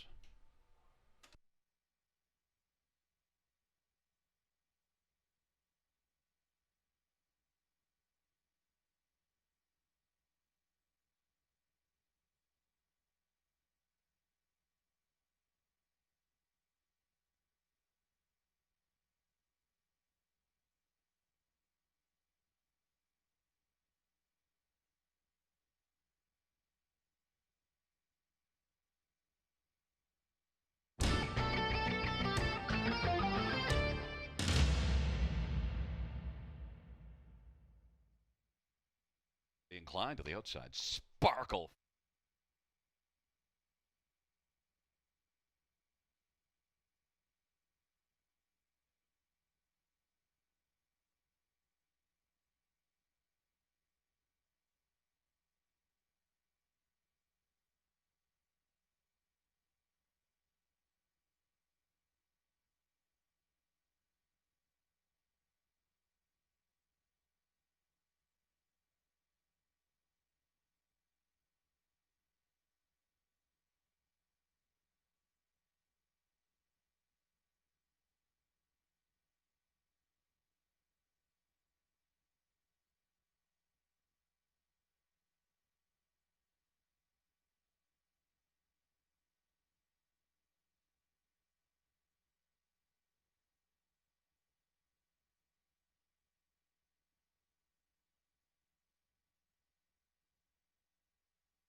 Fifth race order of finish from the top, 2-4 scratch 185673. That's 2-4 scratch 185673. We're just a few minutes away from post parade for the sixth race, second elimination Battle of Waterloo. We should send things down for some comments from Mark McKelvey. Mark? Thank you very much, Gary. As we get set for the second elimination of the Battle of Waterloo, as you mentioned, and looking at the tote board right now, 1-9 on number 2, Candy Trader. It's obviously early, but this one is taking some support for trainer Anthony Beaton, coming in off a grassroots win. I've got that one on the ticket, but that's not the direction I'm going to go. I think Gary and I are very similar in our approach to this race. I like number 5, Avion Sealster. Jack Darling trained Gelded's son, a sports writer, took the jump up to the gold in his most recent outing. But go back to start to go. That was his debut, and he was fantastic in a grassroots, winning in 153 and a piece. Just a real good-looking debut. Takes a jump up to the gold and races from the back, essentially, and passes many rivals in the lane. An outstanding final quarter to finish second to Springbridge Duel, who we saw was a beaten favorite back in the first elimination. Here's one, Darling and Jameson. They're having a great year, teaming up with Beaumont Hanover on the 3-year-old scene. I think they're going to have a lot of success with this youngster here this season, and it could probably pick up even more more here tonight if they could get a victory and head in with plenty of confidence towards next week's final. Overall, I'm going to go 5-7-2-4. Just a quick note on number 7, No Better Joy. Another horse that was a good winner in a grassroots debut. How about the fact this one went 152-1? That is just an incredible mile that you don't normally see in the first leg of the grassroots. Goes up to the gold, got a check, and held his own. Tough post position here. Bob McClure back in the sulky. I think that one will make some noise. Certainly not 40-1. That's for sure. That one has got a good shot here. I'm going 5-7-2-4 here in the second elimination of the Battle of Waterloo. You got to be top 4 to guarantee yourself a spot. Should be a good one, and they're going to step out onto the track in just a moment.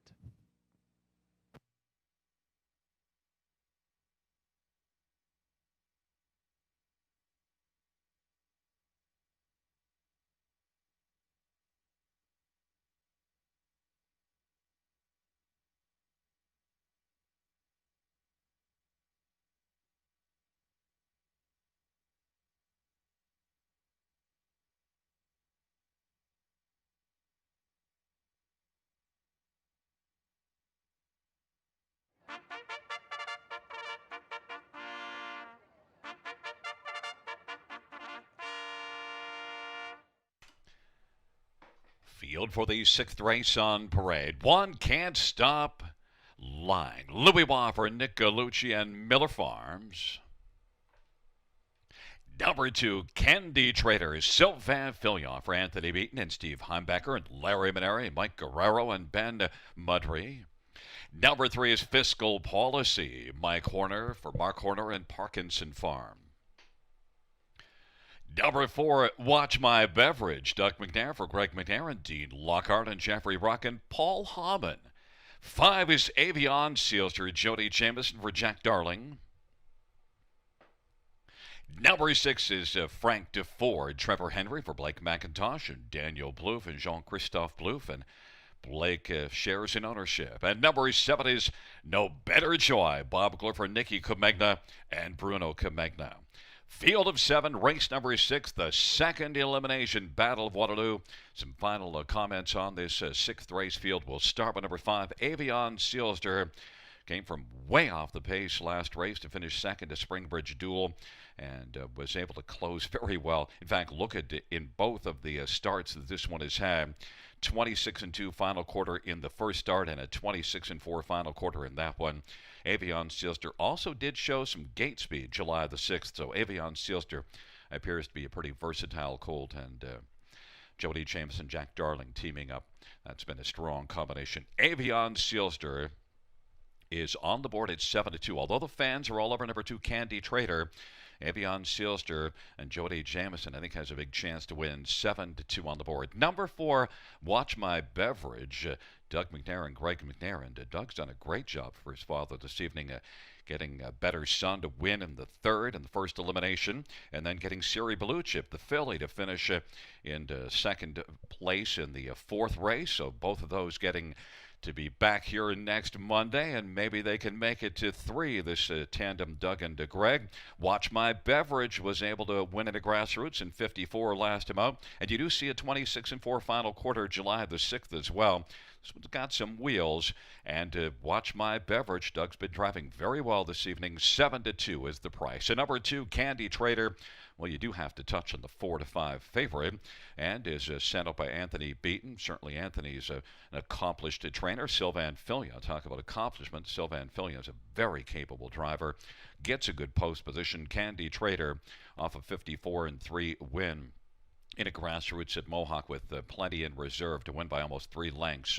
Candy Trader and Sylvain Filion, 4-5. And number 7, No Better Joy, Bob McClure and Nicky Comegna. Tough post assignment, but he's one that did race from off the pace in a gold last race and made up about 10 lengths from the quarter to the finish. And look at that back half, 55 seconds, so No Better Joy is one that has a definite ability to come from off the pace. And No Better Joy and Bob McClure, 10-1. Bob's done a lot of winning at this track over the few years before he made it down to the big circuit. No Better Joy and Primetime Bob at 10-1. We are currently now about a couple minutes to post time, race number 6.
Field 4, race number 6, a field of 7, Battle of Waterloo, second elimination.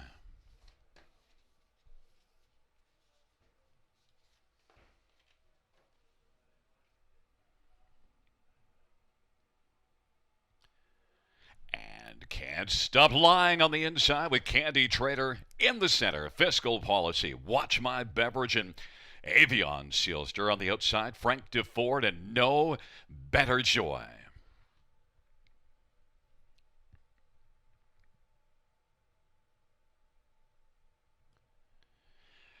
It's a field of 7 for the 6th race, the second Battle of Waterloo elimination.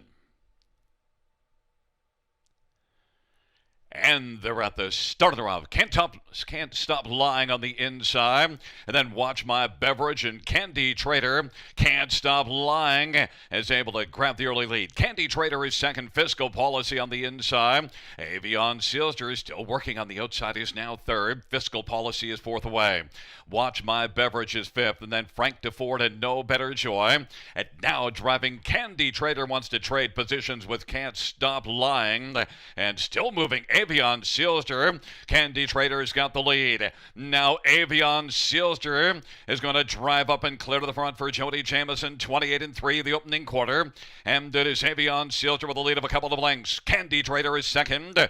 Can't Stop Lying is third. Fiscal Policy is racing fourth, and then Watch My Beverage is racing position fifth. And then it is Frank DeFord and No Better Joy to the outside. They race up to the half off a 28-3 opening quarter. Avion Sealster leads by 2 1/4. Candy Trader is second. Can't Stop Lying third. 58 seconds flat is the halftime. Watch My Beverage now is moving on the outside. And along in the pylons is Fiscal Policy off that 58 half. They work into the backstretch. No Better Joy has gained a spot now. Fiscal Policy is second from last and trailing is Frank DeFord and has gone off stride. On down the backstretch for Avion Sealster, but on the outside, Watch My Beverage now. Watch My Beverage is moving on the outside against Avion Sealster. They're stride for stride at 3/4 and 127. Avion Sealster trying to fend off Watch My Beverage, and Candy Trader is racing third. No Better Joy is fourth, and then Can't Stop Lying, and Avion Sealster has driven on.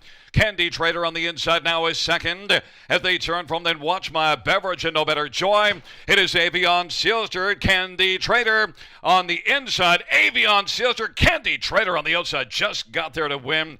Avion Sealster was second. Then Can't Stop Lying and No Better Joy won 55-2 in the second Battle of Waterloo elimination. Candy Trader.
Wheeling back in front of us, the winner of race number 6, the second Battle of Waterloo elimination.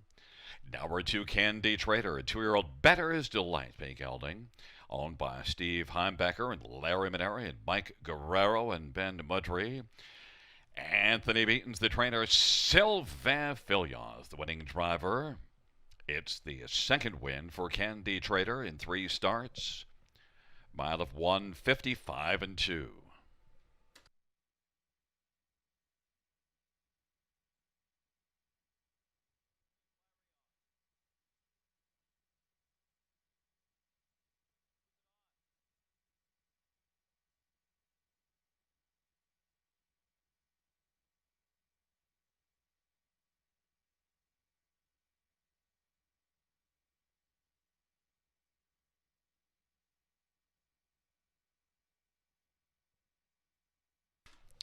Fans, the judges ruling that number 4, Watch My Beverage, did not violate the braking regulations. The inquiry sign will go down.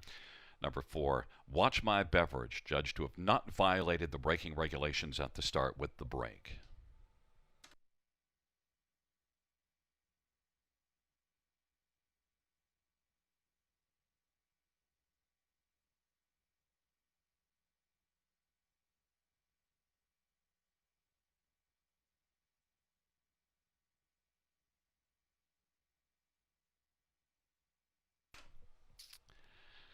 Sixth race payouts: number 2, Candy Trader, $492.72.20. 5, Avion Sealster, $292.40.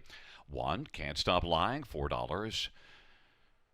The exactor of 2 and 5, $11.10 on a $2 ticket. Dollar try, $36.30. Dollar win for $3,775. Ka-ching. And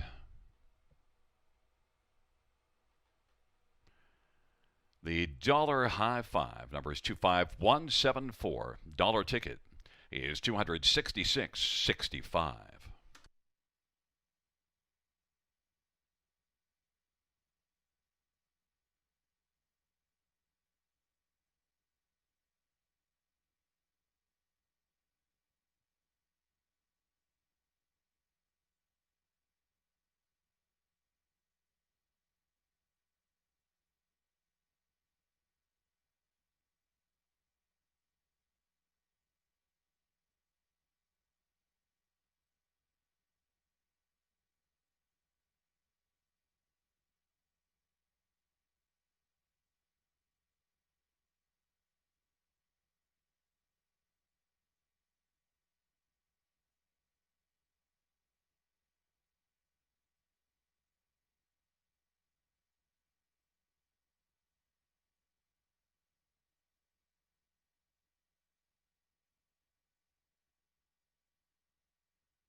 Here is the sixth race over finish from the top. 3-1-6-5-2-7-4. That's 3-1-6-5-2-7-4. Just 4 minutes to post time to race number 7, and time to check in with Mark McKelvey. Mark?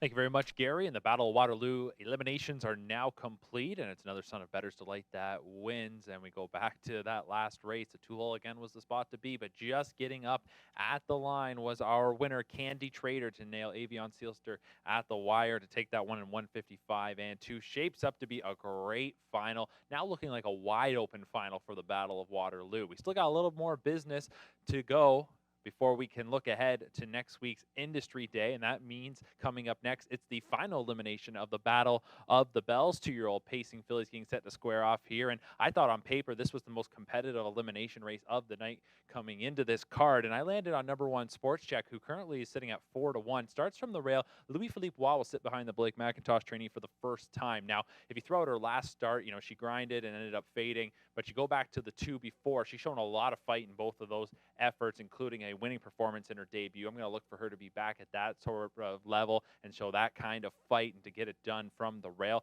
liking the price that we're getting at the moment, but a pretty even board for the most part. You do see 13-1 on number 8, Andre Day. I mentioned Louis Waugh drive Sports Check for the first time. That's because Doug McNair sticks with the 8 Andre Day for trainer Dr. Ian Moore.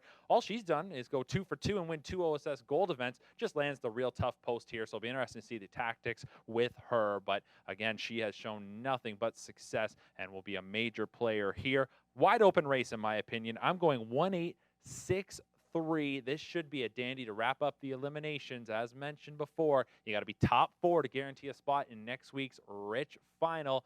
But ultimately here, I'm landing on the 1, Sports Check. Best of luck with your wagers. Fillies will be coming onto the track in just a moment.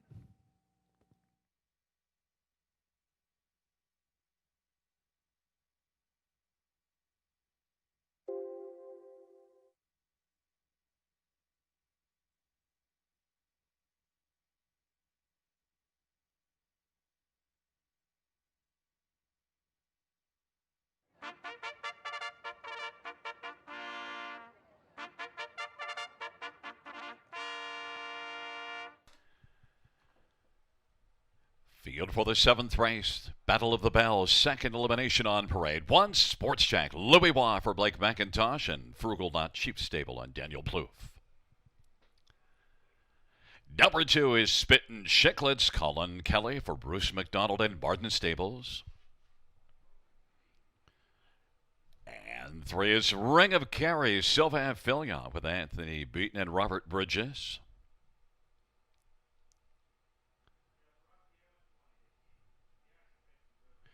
And 4 is Plain Jane. Bob Glover, Dr. Ian Moore, and Lee Gavin. Number 5, Turning the Table, Jody Jamison for Anthony Beaton and Larry Manera and Mike Guerrero. And number 6, City by the Bay. Eddie Hensley for Ashley Hensley and Burke Racing, and William Swatala and James Martin and Weaver Burchevy. Number 7 is the King's Queen. It is Trevor Henry for Greg McNair and Harness Horsepower. And 8 is Andre Day. Doug McNair for Dr. Ian Moore and Let It Ride Stables and Bottom Line Racing. Field of 8, race number 7, second elimination, Battle of the Bells. Let's take a last-minute look at this field. And there is Louis Waugh with Sports Check, who's on the board now at 10-1. If Mark liked the price that we were getting on Sports Check before we had the post parade, he's got to be loving now 8-1 on the board. Sports Check gets the inside on a half-mile track and has already flashed some big speed in back-to-back race at 52 and change in the first couple of starts. Last race only 55-1, but you look back to those first couple and post one in Louis Waugh, there's a lot of things to like. And you'll like the price at 7-1. Number 3, Ring of Kerry and Sylvain Fillion. Well, Sylvain's already got a win on the evening, and Ring of Kerry is one that's hit the board in both of the 2 career starts, and both of those were in OSS Gold. In fact, one of them, 52-3, beaten just half a length and a half, rather. Ring of Kerry and Sylvain Fillion, 7-2. Definitely a win threat, sent up by Anthony Beaton. Number 8 is Andre Day. Now, didn't draw well, but It is Doug McNair and Dr. Ian Moore teamed up here, and Andra Day is one that raced at Georgian Downs last race and parked early and came on and was able to win an OSS Gold. So now has 2 wins in OSS Golds. So Andra Day, despite the post position, has to be looked at very seriously, and is 9-2 on the board, looking to make it a perfect 3 for 3, but at least looking to get into the top 4 to guarantee a spot next Monday. Andra Day and the capable Doug McNair driving for Dr. Ian Moore. We better touch a number 4 Plain Jane, the other one that Dr. Ian Moore has in here. And Plain Jane has had one start, Summerside PEI, and what a romp. Wins by 25. But look at the qualifier, June the 29th at Charlottetown. 27-3 final quarter. That's some serious pacing on a half-mile track and a first to start for a 2-year-old filly, a first to qualifier, I should say. So Plain Jane maybe is a bit of a hidden one in the sense that we don't get to see how she's raced against a comparable. But you can take some clues from the qualifiers, and you get to primetime Bob McClure for Dr. Ian Moore, who sports a 25% win percentage on the year, 60 starters and 15 winners. Very healthy 388 training average. Plain Jane is 5-2. Fans are definitely enamored with Plain Jane. They don't think that she's a plain one at all. She's pretty fancy. Plain Jane is the favorite at 5-2. The 7th race of Field of 8, the second Battle of the Bells eliminations, going to post in less than 2 minutes.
The starter is called the field for the 7th race, the Battle of the Bells, second elimination.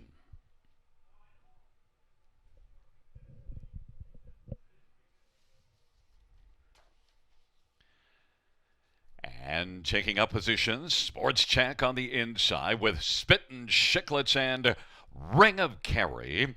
In the center, Plain Jane, and turning the table to the outside, City by the Bay, and the King's Queen, and Andra Day.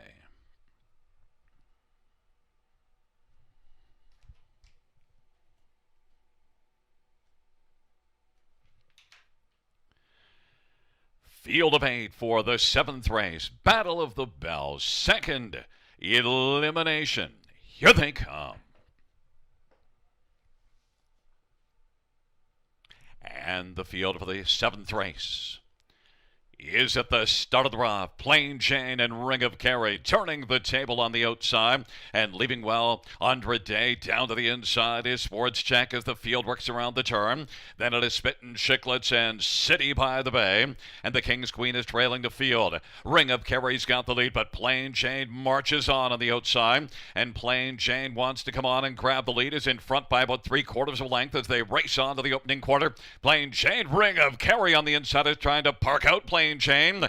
They hustle by the opening quarter in 27-2. Turning the table is racing third, and Sports Check is fourth. Then a gap of 3. Spittin' Chicklets, and out of the outside goes Andre Day. Then it is City by the Bay and the King's Queen. And Ring of Kerry has issued the parking ticket to Plain Jane and Bob McClure as they work on towards us. Then on the outside now, that is turning the table, who's moving up second over third. Fourth to the inside is Sports Check, and Andre Day is racing fifth and getting closer. Then Spittin' Chicklets and City by the Bay and the King's Queen, and going off stride Plain Jane. 55-4 is the halftime, and they work their way on into the backstretch, and Ring of Kerry's got the lead. Ring of Kerry turning the table now is a length back on the outside second. Sports Check is racing third. Andre Day second over now is going to get off cover, and roll out in is coming sharply now. It is Ring of Kerry, and there goes Andre Day. Andre Day is able to grab the lead. City by the Bay is firing hard to the outside, takes over second. Ring of Kerry third, 3/4, 125-1. Turning the table is racing fourth, and then it is Sports Check and Spittin' Chicklets and the King's Queen. The field's turning for home, and Andre Day on the inside. City by the Bay to the outside. Andre Day and City by the Bay to settle things in the lane, and it is Andre Day. Off stride goes City by the Bay. Andre Day's your winner. Then for second, up the inside with Sports Check, and then it was Ring of Kerry, and turning the table 155 flat. Andre Day.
On the board, we have an 8-1-3-5, and coming back in front of us is the winner of the 7th race, the second elimination of the Battle of the Bells.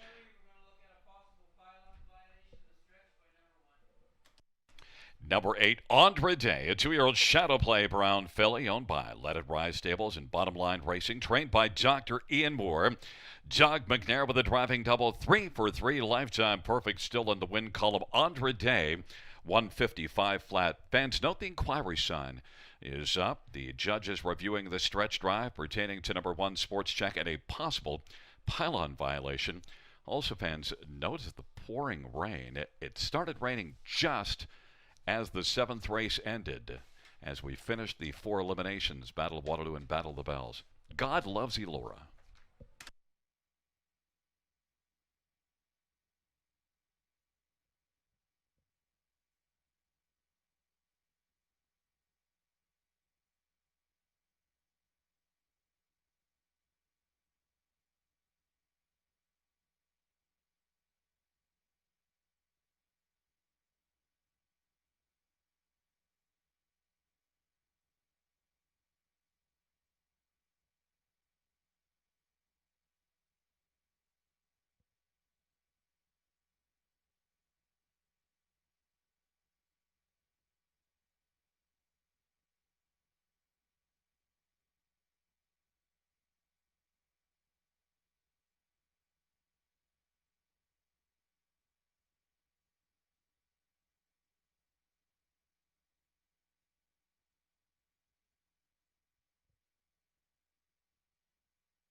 Fans note the judge's ruling that there were no violations of the passing lane.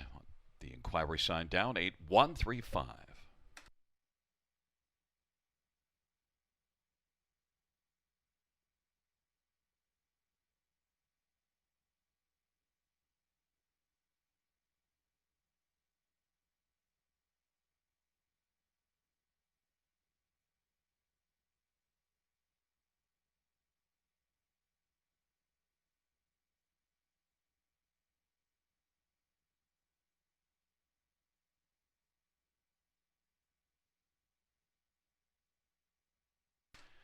Seventh race payouts, number 8 Andre Day, 944 74 20. 1 Sports Jack, 410 283. Ring of Kerry, 290. $2 exactor, 51.20. Dollar try, 78.10. And we had a dollar super of 178.90.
Seventh race or finish from the top, 253 84671. That is 253 84671 on the bottom.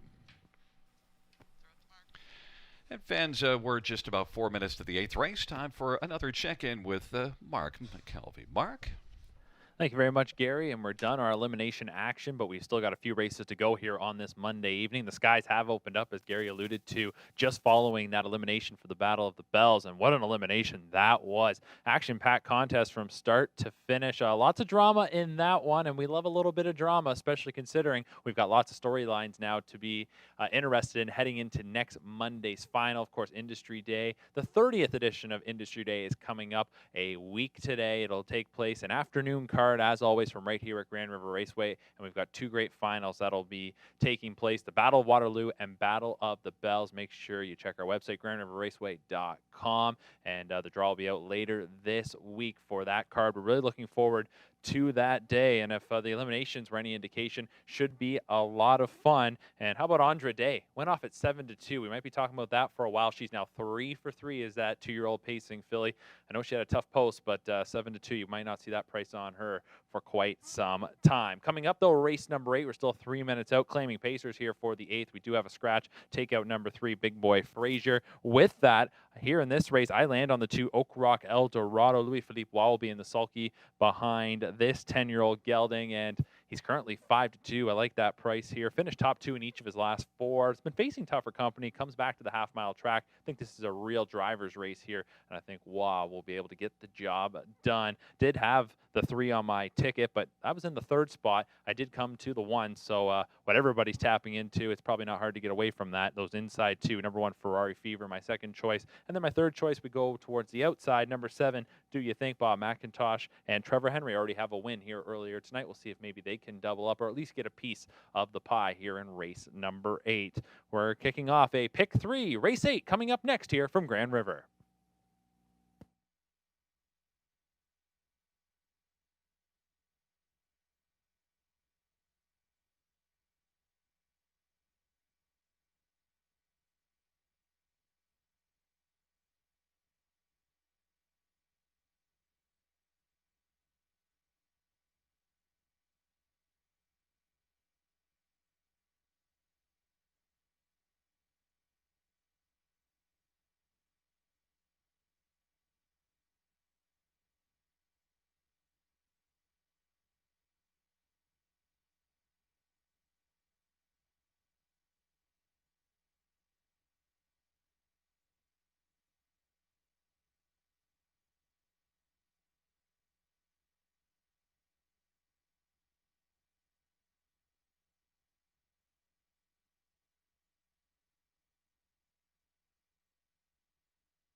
Field for the 8th race on parade. 1, Ferrari Fever. JR Plot drives and trains and owns.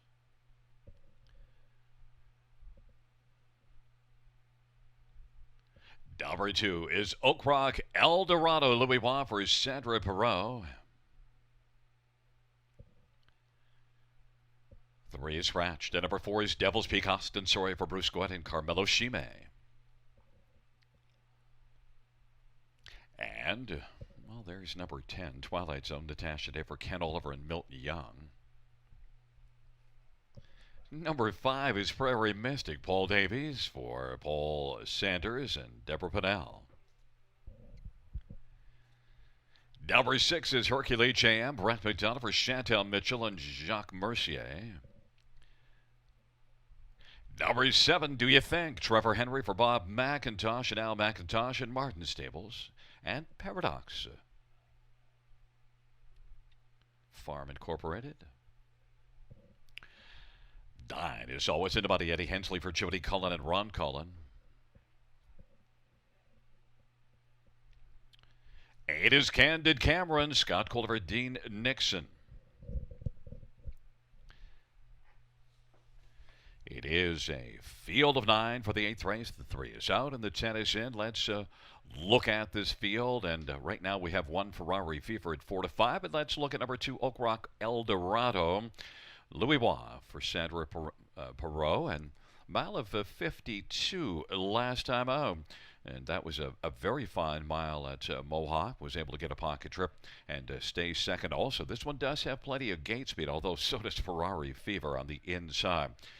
Oak Rock Eldorado, a couple of wins and a couple of seconds in the past 4 races, so right on top of his game. A veteran 10-year-old, 8 wins last year, and look at this year, 10 out of 13 in the top 2. Oak Rock Eldorado, 2 to 1 Louis Waugh. Ferrari Fever, though, more in serious regard, comes in with 3 consecutive wins. 5 out of, and J.R. Plot definitely can race on the lead. He's a front-end expert.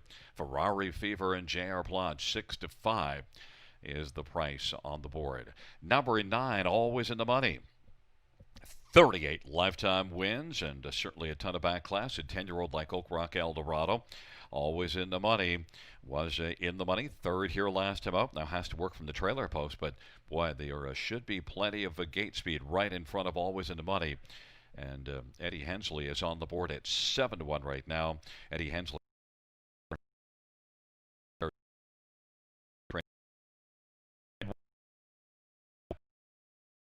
Race as we're getting close to post time. We should take a look at number 10, Twilight Zone. Twilight Zone does show racing at 52 and 4 at Mohawk 2 races ago and was a very competitive second here, beaten a neck last time out, beaten by Ferrari Fever, and also note will be leaving at a post position 3, so should be able to get a decent trip. Twilight Zone and Natasha Day, 14 to 1 on the board. 8th race will go to post in about a minute.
Field for the 8th race, taking up positions Ferrari Fever, Oak Rock Eldorado, and Twilight Zone to the inside. Of the center, Devil's Peak and Prairie Mystic to the outside.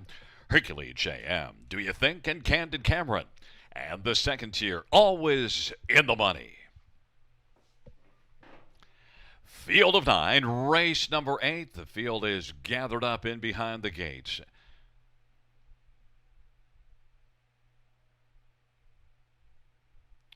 And they're into the stretch, approaching the start. They're at the start of the Ferrari Fever and Oak Rock Eldorado, and from the outside, Candid Cameron comes flying out. And then it is Always in the Money and Twilight Zone as the field works on around the turn.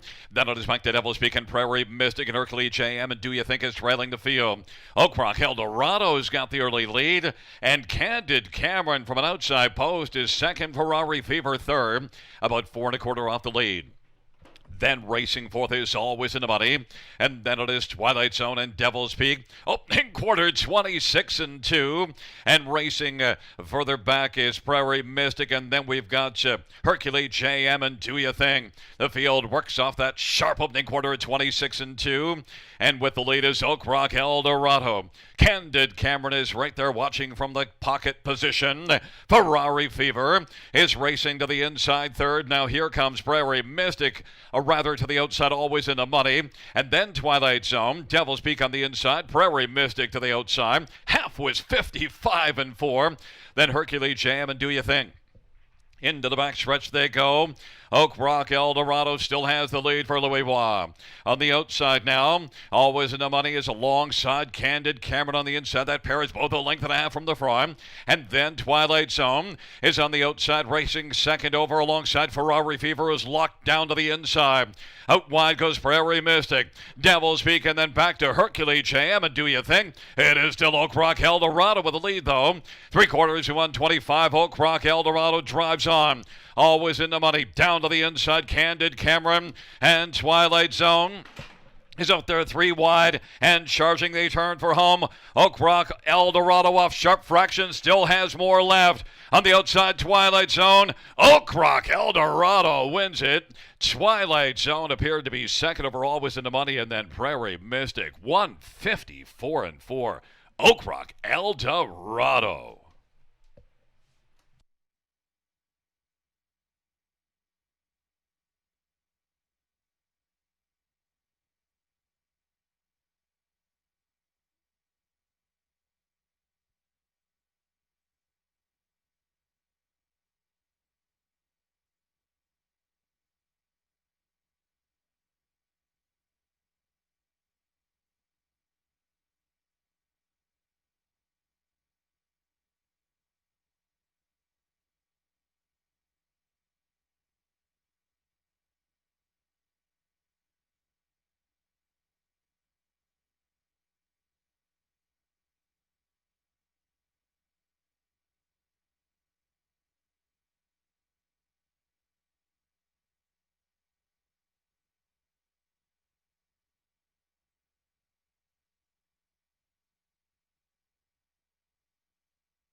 On the board, we have a 2-10-9-5.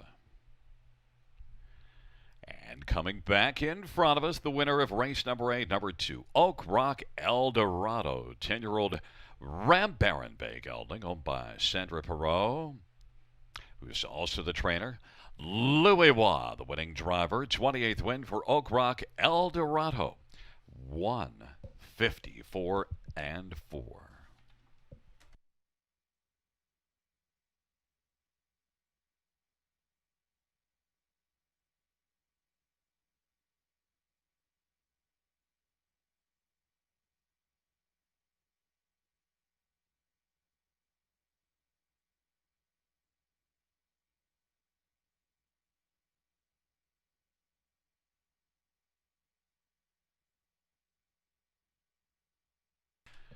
Eighth race payouts number 2, Oak Rock Eldorado, 480, 310, 290. 10 Twilight Zone, 760 and 470 and 9. Always in the Money, 610. $2 exactor is 60.50. Dollar try 252.50. Dollar superfecta is 604.50. Up next is race number 9. And note that Tyler Moore drives 6, bet the limit. Trevor Henry drives 7, Yaris Sealster. Missing the line 4, Mock Jacobs. Third, beaten 9 3/4, 158-3.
Eighth race order of finish from the top is a 5-1 scratch 7498632. That's 5-1 scratch 7498632.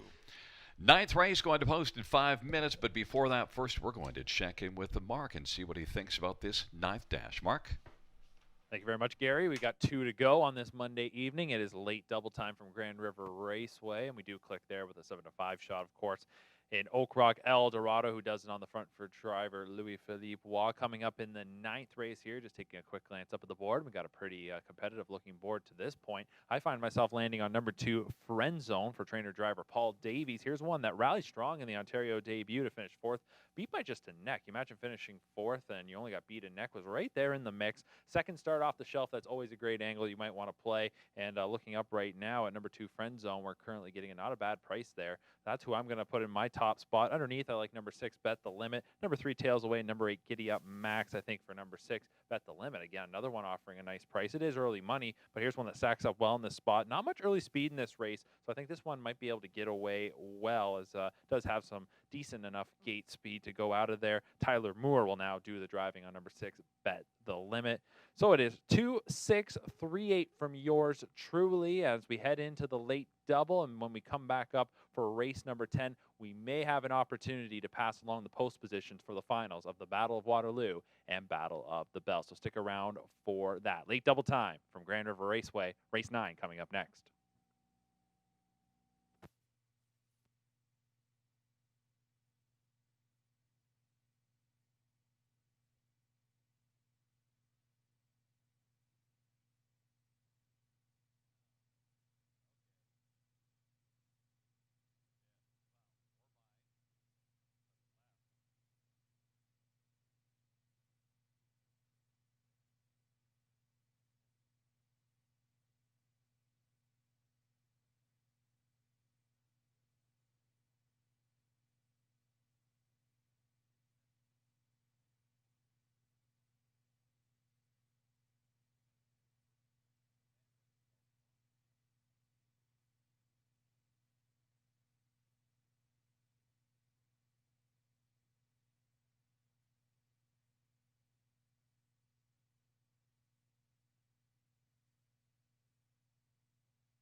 Field for the 9th race on parade. 1 is Chick McGuire J.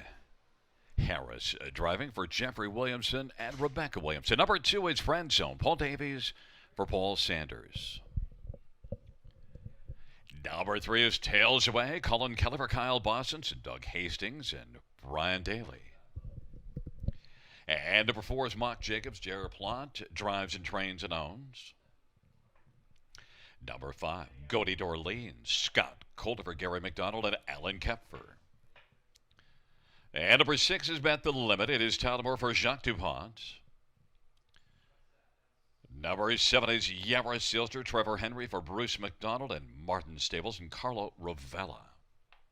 Number 8, Giddy Up Max, Louis Waugh for Richard Morrow, David Shea and Lee Shea. And number 9 is Larjon Lester, Brett McDonough for Catherine Cochran and Stephen Bastard. It is a field of 9. It's race number 9. Let us get a final look at this field. And, well, we're going to start on the outside with the number 8 Giddy Up Max. Can an 8 win on the half-mile track here at Elora? Well, we saw one win just a couple of races ago in Entre Day, so maybe we can strike again with an 8. Giddy Up Max, Louis Waugh, Richard Morrow. You get very strong connections. Now, this one doesn't have a top 3 finish in 4 starts on the year, but Giddy Up Max is one that shows some pretty solid flashes overall of speed, and I think compares reasonably well to this field. Giddy Up Max and Louis Waugh at 8-1 on the board. Number 6, Bet the Limit, and Tyler Moore one that raced last race at Georgian Downs and was able to bounce back and beaten just a length and a quarter and was very good there. 3 races ago in 55 and 1 to finish second. Bet the Limit is currently 9-2 on the board. Number 2, Friend Zone, and Paul Davies 7-5, and with that 362 training average, understandably, Friend Zone. Fans have friended up to this 2-horse all the way down to 6-5 on the board. Beaten just a neck last time out from off the pace at Georgian Downs, and that was the first start since shipping in from Fraser Downs.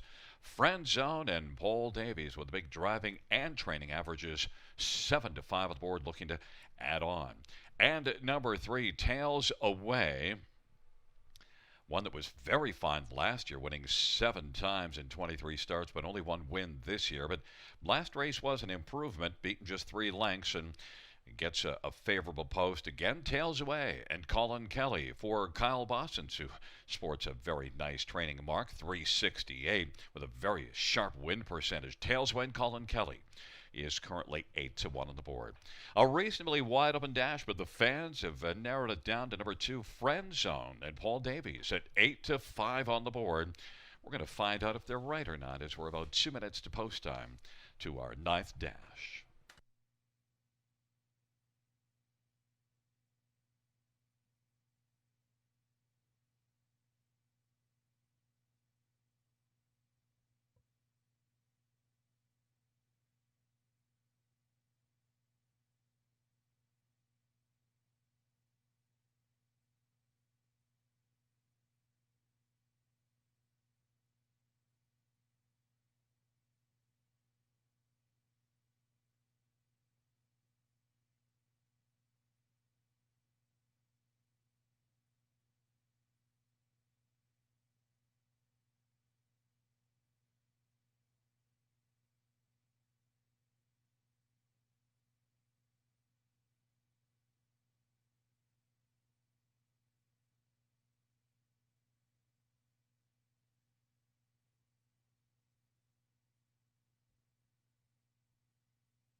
Gate is rolling for the 9th race.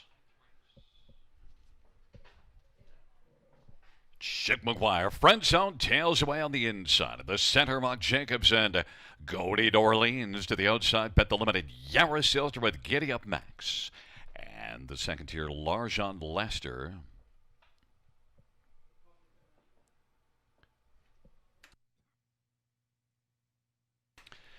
Field for the ninth race is at the start, all except Chick McGuire, who's well back at the start and leaving out his Muck Jacobs.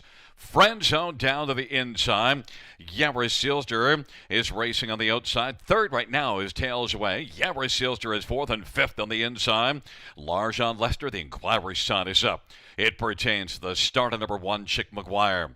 Right now racing position third from last is Cody Dorleans, and then it is back to Bet the Limit and Giddy Up Max, and they race on towards the opening quarter.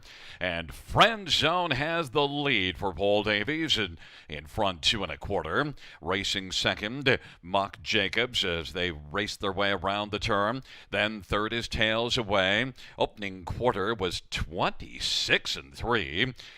Silster was racing fourth as they worked their way off the turn, and they head on towards his 28-3 at the opening quarter. Didn't think they went 26-3. Friend Zone leads as they come on towards us. On the inside, Muck Jacobs to the outside. Tails Away is moving now. Then Silster, and on the outside is Larjon Lester.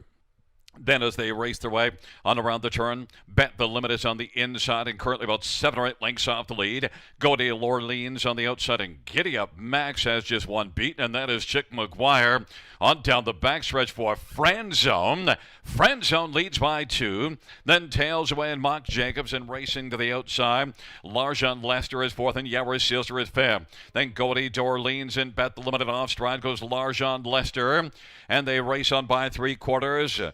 And 3/4 was 1:27-2, and they're about to turn for home. On down the stretch drive, and Friend Zone is still moving very sharply and is in front by 3. Racing second is Muck Jacobs, and then third is Tails Away, but there's no tailing away for Friend Zone. Friend Zone at the finish wins it by 3. Muck Jacobs was second.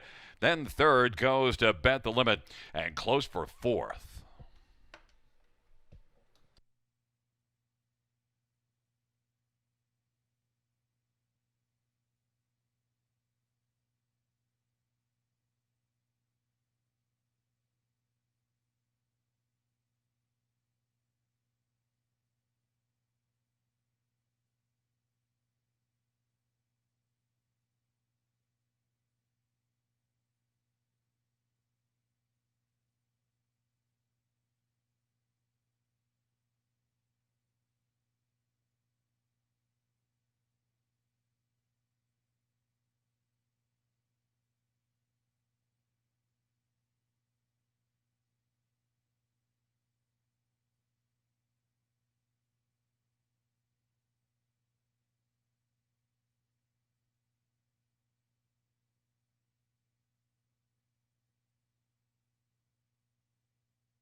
Back in front of us, the winner of race number 9. It's number 2, Friend Zone. 4-year-old Trust the Artist, big gelding, owned by Paul Sanders, trained by Paul Davies, who's also the winning driver.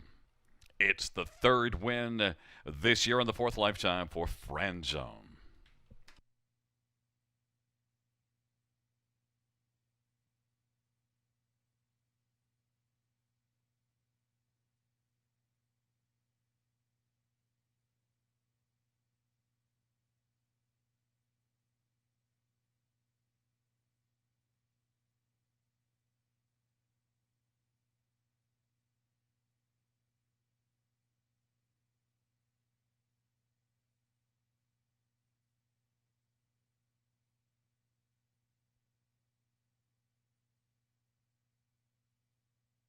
Fans note the judges ruling the number 1 Chick McGuire will be refunded, determined to have been outside of the fair start pole at the start of the race. Refund 1 Chick McGuire.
Ninth race payouts. Number 2, Friend Zone, 480, 280, 374. Mock Jacobs, 940, 610. 6 bet the limit, 570.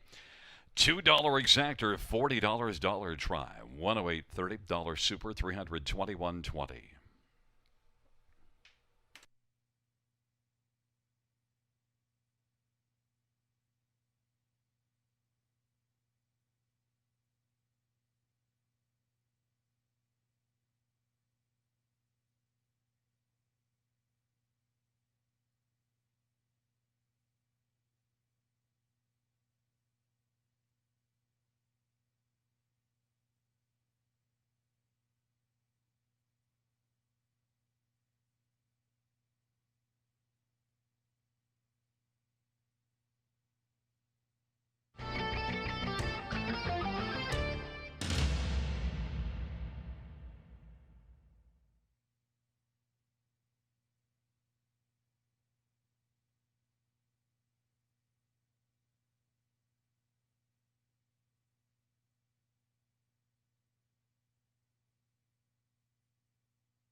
Ninth race order finish from the top is a refund 142633758. That is a refund 142633758.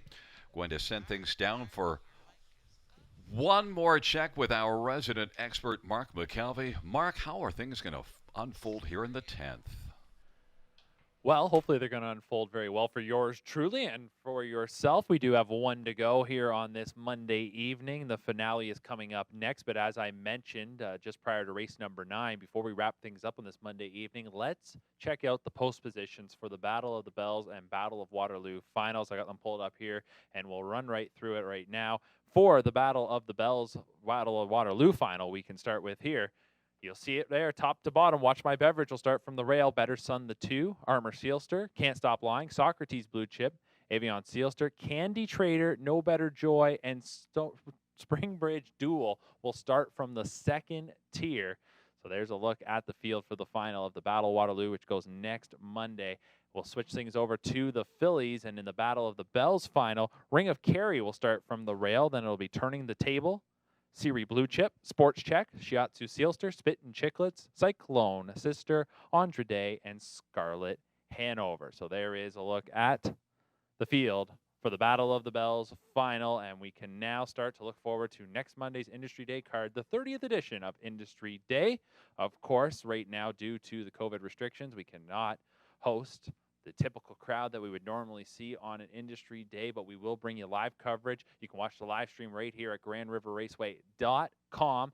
Costa TV, myself, Jamie McDonald, and Greg Blanchard will be on hand for a special presentation of several races on the card, including the 2 marquee events. So stay tuned for details on how you can watch that on YouTube and Facebook Live. But coming up, we got one to go. Race number 10, the finale. The complexion of this one definitely changed with the scratch of number 8, YS Talia. But I do like number 7 here, Top Royal. Back to Grand River, where she has won dominantly 2 back. Should be firing. And, of course, with that post position's got to get out of there to try and get a good position in the early going. Love the price that we're seeing right now. She's a pretty consistent mare. I had the 8 YS Talia in the second spot. So in this handicap event, I then go to number 5, Casimir Swamp Girl. We see her currently as the slight favorite at 2-1. And the 9 Large on Legacy still starts from the second tier. She's taken a bit of play. She's very competitive in here. And with the right trip, will certainly be in the hunt. She's currently 3-1. So we'll take out the 8. I'm going 7, 5, 9. I hope you've enjoyed the action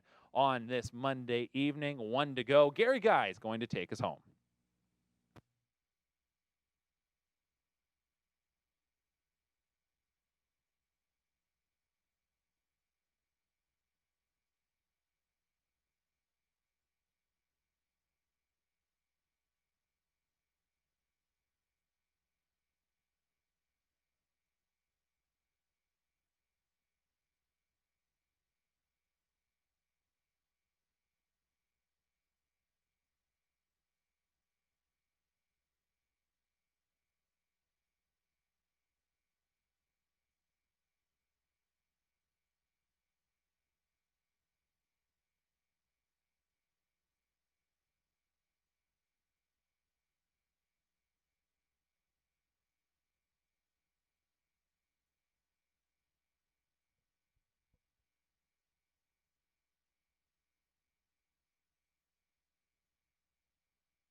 On parade for the 9th one is Alphabet Queen, Austin Sorry for Scott McNiven.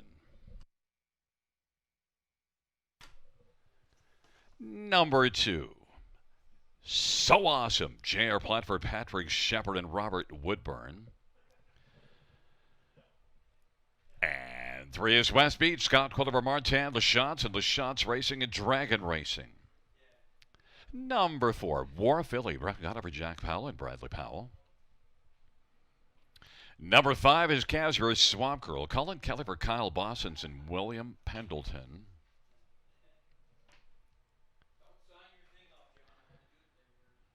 Number 6, Azure Sister Tadabor for Jacques Dupont. Number 7, Top Royal, Jay Harris for Randy Henry and Brighton Farms. 8 is scratched. 9 is Larjon Legacy, Eddie Hensley for Jody Cullen and Travis Cullen. Field of 8, 10th and final dash featuring the Super High 5. We'll take a quick last minute look at this field, and we will start with number 9, Larjon Legacy. Well, raced from off the pace here last race and was able to come flying almost 9 lengths back at the quarter, and yet was beaten only a length and a half, and that was in the preferred 3, but also shows 5 wins on the year in 15 starts, and you see this one winning the first couple of starts off of the layoff from the middle of March, won the last couple before the layoff, and then the first 2 racing at Mohawk, and you do see some good speed. In fact, you do see a 52 and 2 mile July the 3rd. Larjon Legacy, Hurricane Hensley, 3-1 from the second tier. Number 3, West Beach and Scotty Coulter. This one was storming late last time out from an outside post position. Second beaten ahead in this class in 55 and 1. Now West Beach gets a favorable post position. This one does have gate speed if the plan is to leave, and Scotty Coulter in West Beach at 10-1 I think offers a real value play in here. I think West Beach should be strong in this spot. Number 5, Casper Swamp Girl. You get Colin Kelly and Kyle Boston's. Kyle Sports a very strong win percentage, and this one's been part of that. 7 wins in 12 starts on the year. Look at last year, 8 in 13. So 15 wins out of the last 25 starts. Casper Swamp Girl, that is outstanding. 8-5 on the board. And number 2, So Awesome. A win and a second in the last couple races. Now, that win was a front-end win at Hanover. Has a favorable post, and then raced a level below this last time out to a very competitive second in 55, so moves up again. Look at last year. This one, as a 3-year-old, big time, a 3-year-old, earned more than $215,000. Just getting rolling here as a 4-year-old off the layoff. So Awesome, and JR applied for Patrick Shepard. Has the potential to be awesome, and you get a nice price of 7-1 on the board. And there is Mark's top pick, number 7, Top Royal. He took Top Royal on top. Tough post, but 5-1 on the board. You get a bit of a price, and this one did race from off the pace at Georgian last race in a preferred 2 and was very competitive, beating a length and 3/4. And also look at last year, 9-time winner in 35 starts. And look at that last year, Mark, 53 and 2 right here. So you know the Top Royal can get around here, and I think that she likes being talked about. She had to stand still to hear what I had to say. I said that Mark likes you on top, so you got to get the job done for Mark. Less than 2 minutes to post time.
Field 4, race number 10. Final dash on this Monday evening is gathering up in behind the gate here at the river. On the inside, Alphabet Queen, So Awesome in the center. West Beach and Warfilly and Casimir, Swamp Girl to the outside, Azure, Sealster, and Top Royal. And the second tier, Larjon Legacy.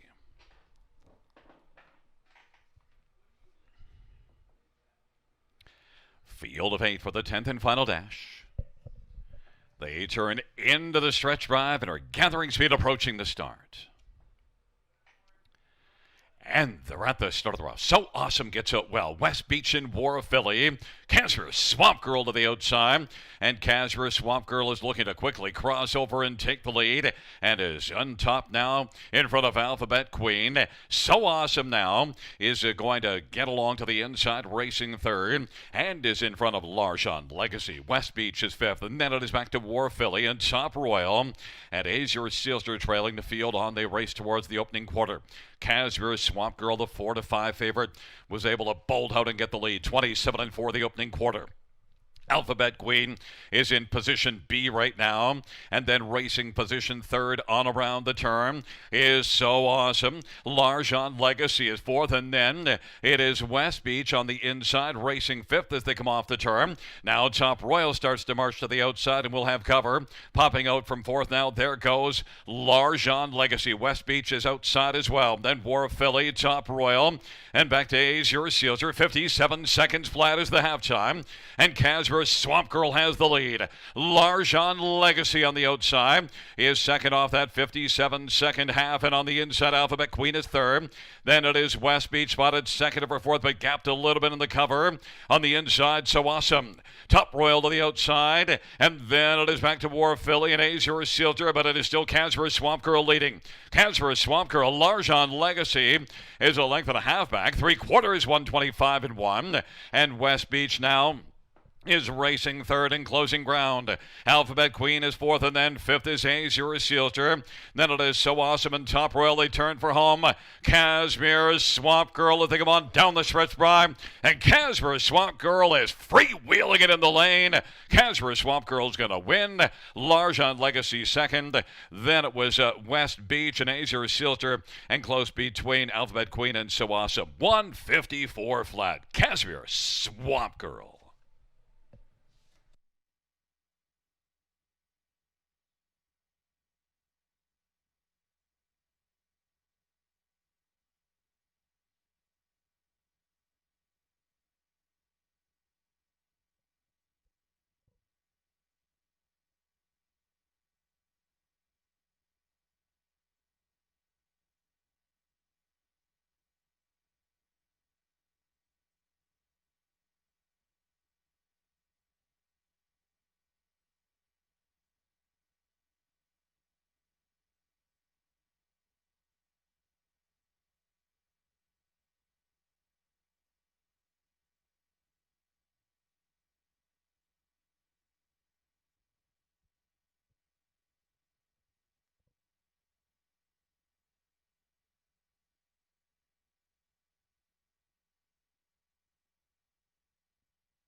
On the board, we have a 5-9. Back in front of us is number 5, Casimir, Swamp Girl. 4-year-old up the credit, Brown Mare, by William Pendleton, trained by Kyle Bosson's Colin Kelly, is the winning driver. 8th win this year. 16th lifetime, Casimir, Swamp Girl, 154 flat. That is a new season's best.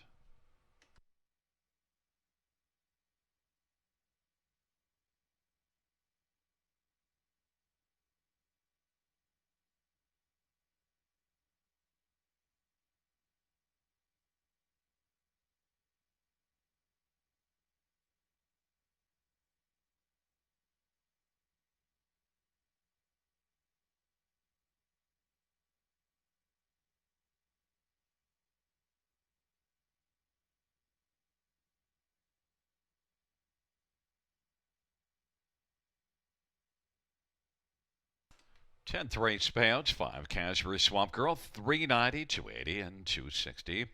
9 Larjon Legacy, $6, 463. West Beach, 340. $2 exactor, 24.70. Dollar try, 47.40. $2 double is 20.10.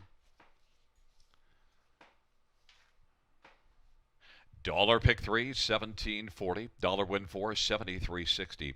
Dollar high 5, $1,043.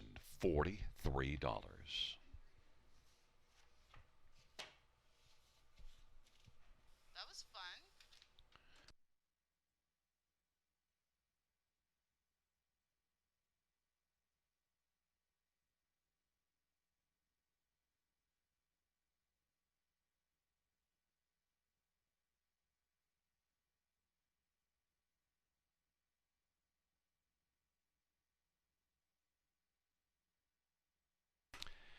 The 10th race over a finish from the top. 5, 6, 3, 8, 1, 4, 7 scratch 2. That is 5, 6, 3, 8, 1, 4, 7 scratch 2. Fans, that concludes the live harness racing program. There's a look at your photo for 5th in the 10th dash. Number 1 rounding up the high 5. Note that our next live racing event is this coming Wednesday. First race will go to post at 6:30. That is 6:30 p.m. this Wednesday. And also, it certainly bears repeating numerous times. Next Monday, don't forget, next Monday, Holiday Monday, Battle of Waterloo and the Battle of the Bells finals. But the post time, more than anything, needs to be noted. 12:30 p.m. That is next Monday, 12:30 p.m. It's always an afternoon show, the Industry Day, but when we race in the evening, almost all the time except that day, you kind of have to remind yourself. So 12:30 next Monday, and racing action this coming Wednesday, post time 6:30 p.m. Buenas noches, amigos.